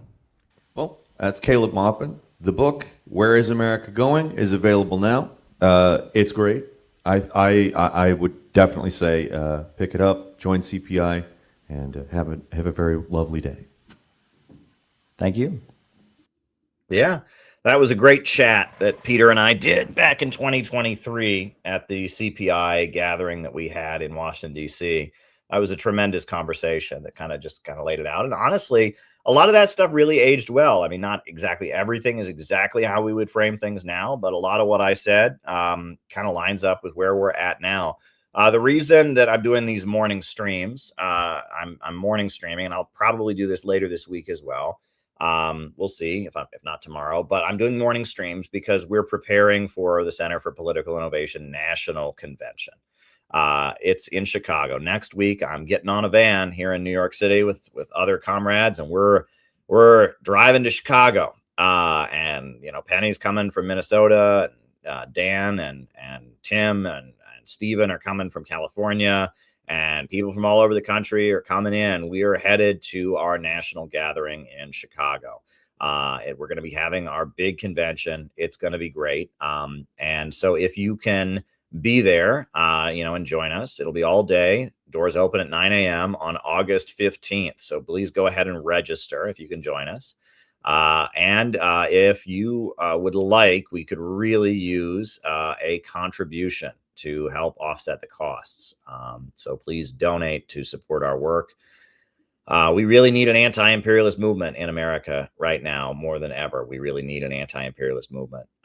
So I did a special letter to the members, kind of a video letter, kind of explaining what we're going to be doing at our national convention, why this is going to be different than our previous conventions that we've had at CPI, how this will be about preparing for the midterms and intervening. So I'll show that letter, and then I'll answer anybody's questions, and then we'll be done because I got stuff to do. I got to get on with my day. It's pretty rainy here in New York City. I'm looking outside. It's pretty rainy, but that's okay. I woke up early on a rainy morning. We did our arms exercise, and we're just going over some important stuff. So if anyone has any questions, you want to send super chat, buy me a coffee, whatever.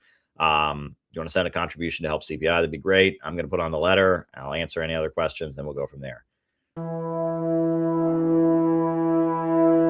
Public letter to all CPI members and friends from founder and director Caleb Maupin. Events are happening around the world at a very fast pace, and the political situation in the country is shifting quickly.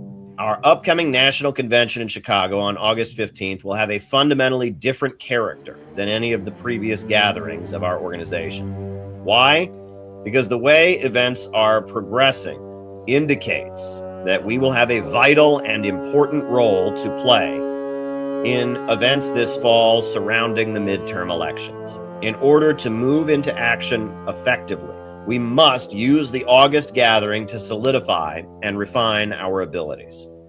Trump has completely betrayed every anti-war and anti-establishment sentiment he pandered to during his 2024 campaign.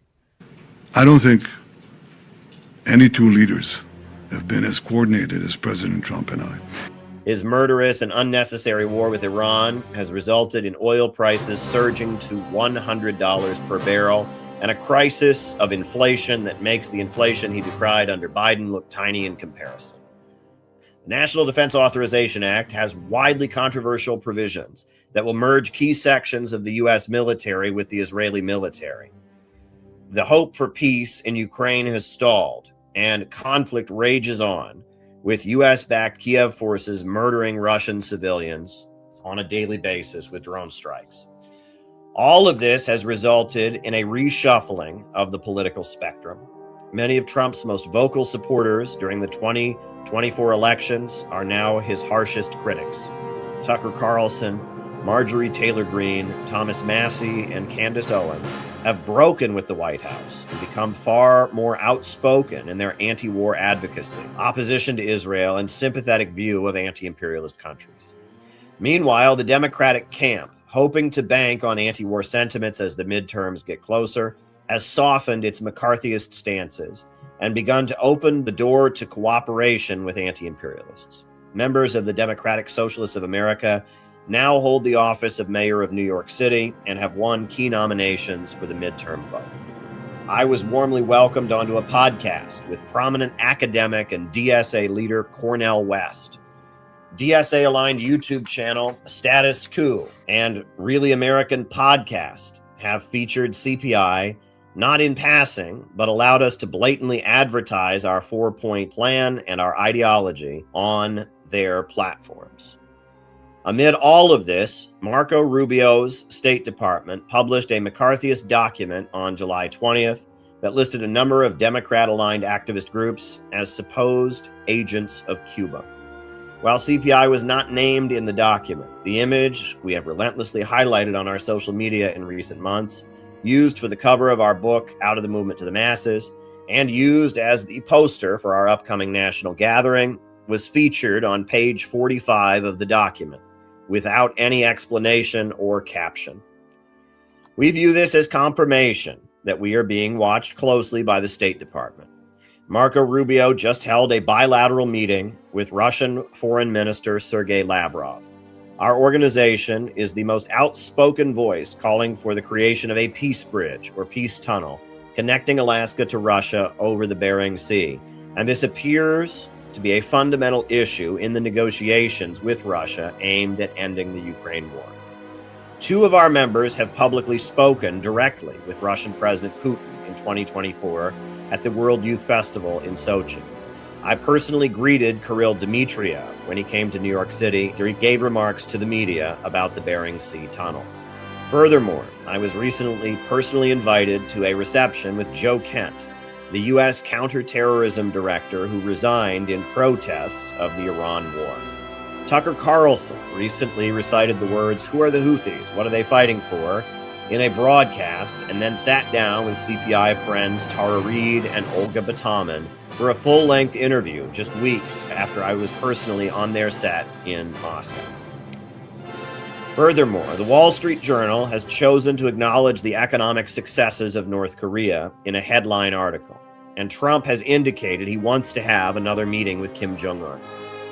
This is vitally important, as we at the Center for Political Innovation are the most outspoken friends and admirers of the Korean Workers' Party in America, convening weekly Juche study groups and distributing thousands of book lists across America highlighting the Kim Il-sung flower. In this context, our role as an organization cannot be underestimated, and the importance of our upcoming gathering cannot be downplayed. Many eyes will be watching our upcoming gathering in August very closely, and the way our organization is presented and the way our ideas are expressed must be done with the highest level of professionalism. Our organization represents the bridge connecting America with the rising new economy in the East.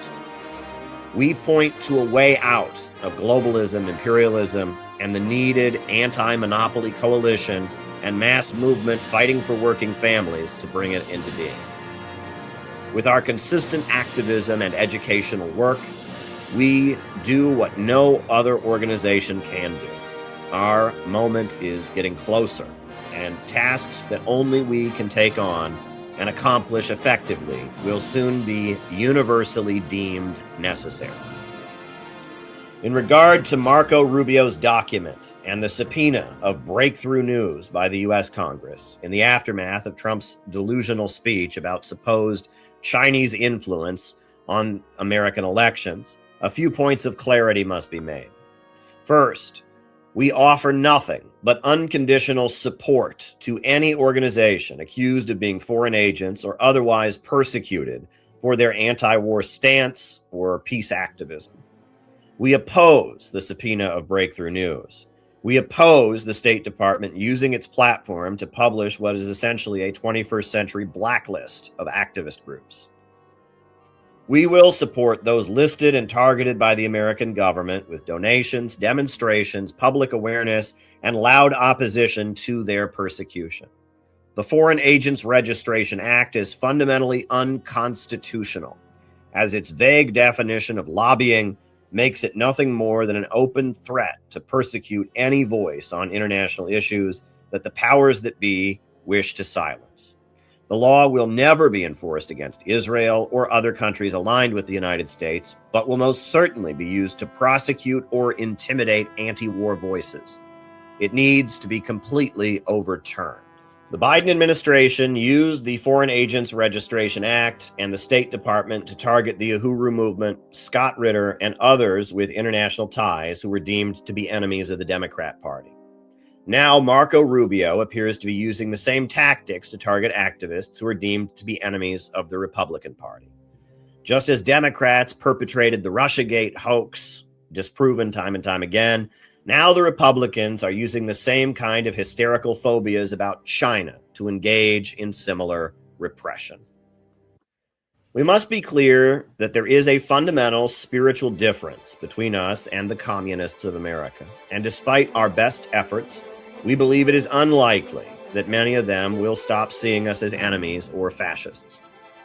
While we may sympathize with many of the same countries as the Party for Socialism and Liberation or Breakthrough News, we do so for very different reasons. We do not hate America. We love America. We are opposed to globalism imperialism, an economic system that is impoverishing the American heartland and waging murderous wars around the world for the profits of internationalist monopolies. We have a 4-point plan to rescue the country, restructure the economy to be growth-oriented by breaking the power of oil monopolies and high finance and utilizing the creativity and labor power of the American people to unleash a wave of growth and innovation. The PSL, the Communist Party, and various other groups offer no such positive vision. They instead seek to tap into resentment, envy, rage, and sexual frustrations in order to create unrest. Their anger is not at the economic system, making people all over the world, including Americans, poorer. Their anger is at the American flag, the Bible, and the bulk of the U.S. population on a cultural level. Instead of presenting a vision for lifting Americans up and joining with the rising new economy on a win-win basis, they assemble various offended and resentful identity groups and stoke their anger. Their vision is to burn it down as revenge for historic injustice. They do not dream of a peace bridge connecting us to Russia over the Bering Sea or a mass mobilization to rebuild America's infrastructure, but rather of various acts of vengeance and accountability they can impose on people within the country deemed to be privileged. While the bulk of America's communists completely disavow and denounce Joseph Stalin, who turned Russia into an industrial powerhouse and defeated the Nazis, many of them are admirers of Leon Trotsky and his theory of permanent revolution, hoping to spread endless chaos across the planet. This is a heritage they share with the neoconservatives, many of whom guided and laid the foundation for Marco Rubio's actions. When CPI first emerged in 2020 to 2021, it was met with universal hatred and hostility from communists. Though the Communist Party is usually silent about other groups, they published a long screed on their website calling us white supremacists. Social media hate campaigns, defamations, threats of violence, and even a picket line outside of our workshop in Minneapolis were put together. However, amid the left's campaign of deranged hatred, we established some very important friendships and alliances. We spoke up in support of the Uhuru movement when the FBI raided them in 2022 and welcomed them as heroes at our gathering in August. I was personally blackmailed, but we proceeded with the event. We arranged a United Nations press conference focused on the Uhuru case, and we spoke about it with Russian President Putin. As we got to know the Uhuru organizers, we discovered that our bond was deeper than simply opposition to U.S. foreign policy and government repression. The Uhuru movement is a fundamentally optimistic movement about empowering Black people with community projects. Chairman O'Malley and his followers constantly say, "We are winning." They create farmers markets, classes for pregnant mothers, and prison reentry programs. Despite whatever differences we may have with their African internationalist ideology, it is a fundamentally constructive one. Likewise, we have established a friendship with the Unification Church, an anti-communist religious organization that has become a primary advocate of the peaceful reunification of the Korean Peninsula. The Unification Church's late founder, Reverend Sun Myung Moon, invested millions of dollars into building hotels and a state-run car company in the Democratic People's Republic of Korea. He was also a strong advocate for building a bridge over the Bering Sea connecting the United States with Alaska. As Dr. Hak Jahan, Reverend Moon's widow, the Mother of Peace, faces prosecution in South Korea, we have organized demonstrations supporting her and worked to oppose the persecution of the church in Japan as well. In 2023, we reached out to Nodatal, the main leftist organization that advocates better relations with North Korea. We offered to participate in their rally, only to be met with hostile and an unfriendly response. Meanwhile, we were welcomed warmly and enabled to successfully participate in the New York City Peace March just months later with unificationists. These relationships are not always easy, and there are issues on which the Uhuru movement, the Unification Church, and CPI will never see eye to eye. But these relationships are possible, I believe, because there is a fundamental spiritual bond between us. We all believe in growth, optimism, and want to connect America with the rising new world in the East. Meanwhile, the left largely responds to us with anger. This anger is not logical or even based on any political positions that we hold. We believe the hatred from the left flows from the fact that they have embraced a negative, resentful worldview and strive for revenge and destruction, not reconciliation and the reconstruction of America or the world. We simply want different things. We have different underlying motivations. The left has embraced hate. We have embraced hope. We are happy to work with anyone who advocates for peace and improving the conditions of working families throughout America and the world. But the two successful relationships we have had indicate that cooperation is much more likely when this spiritual bond exists. Forces that embrace the dark energy so common among leftists are unlikely to be friendly to us.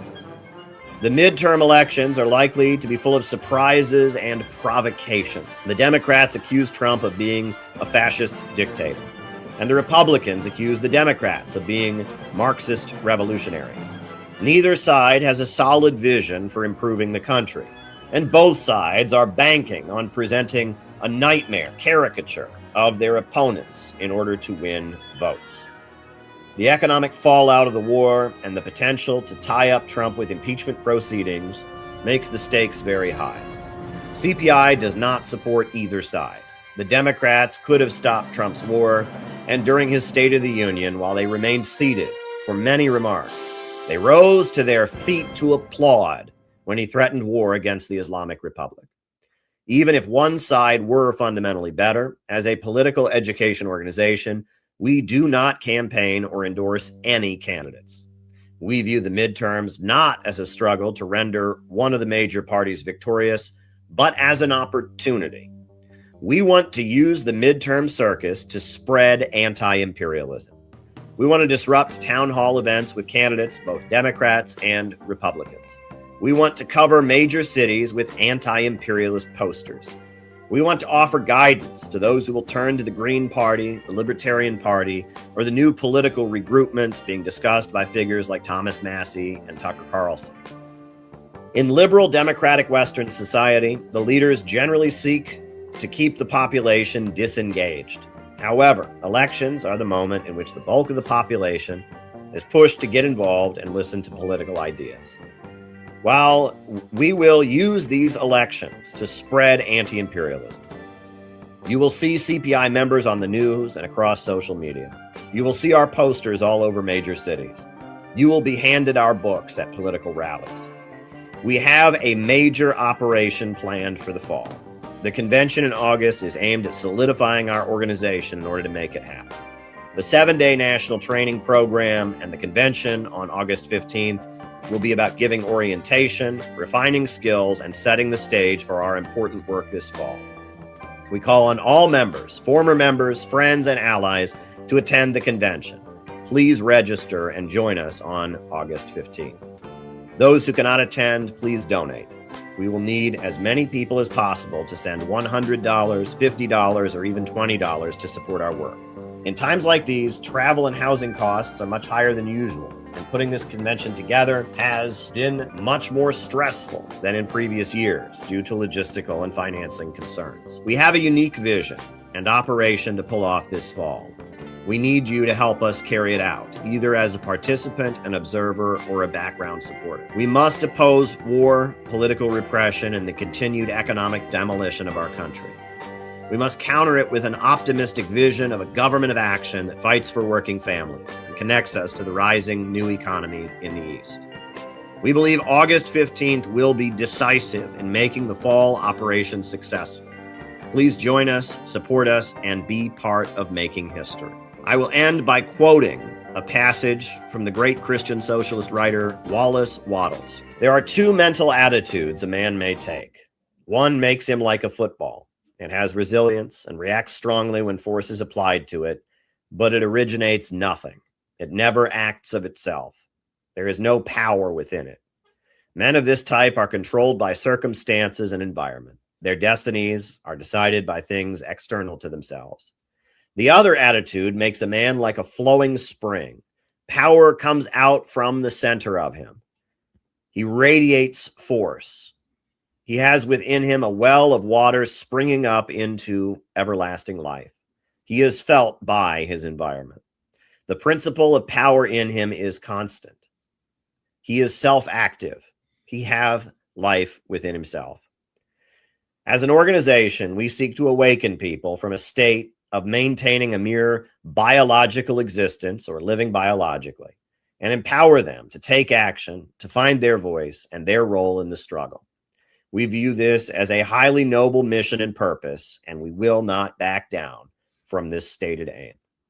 Best, Caleb T. Maupin, founder and director of the Center for Political Innovation. Yep, that's us. So take this time to register for the convention. And if you have not sent us a donation yet, please send us a gift because it's going to be tight. But hey, we need all the support we can get. I'll be on a bus next week on a van with other CPI members. We're headed to Chicago. Yeah, good things are happening. Dare to struggle, dare to win. So thanks, everybody. I'll be back tomorrow morning, most likely. So talk to you soon.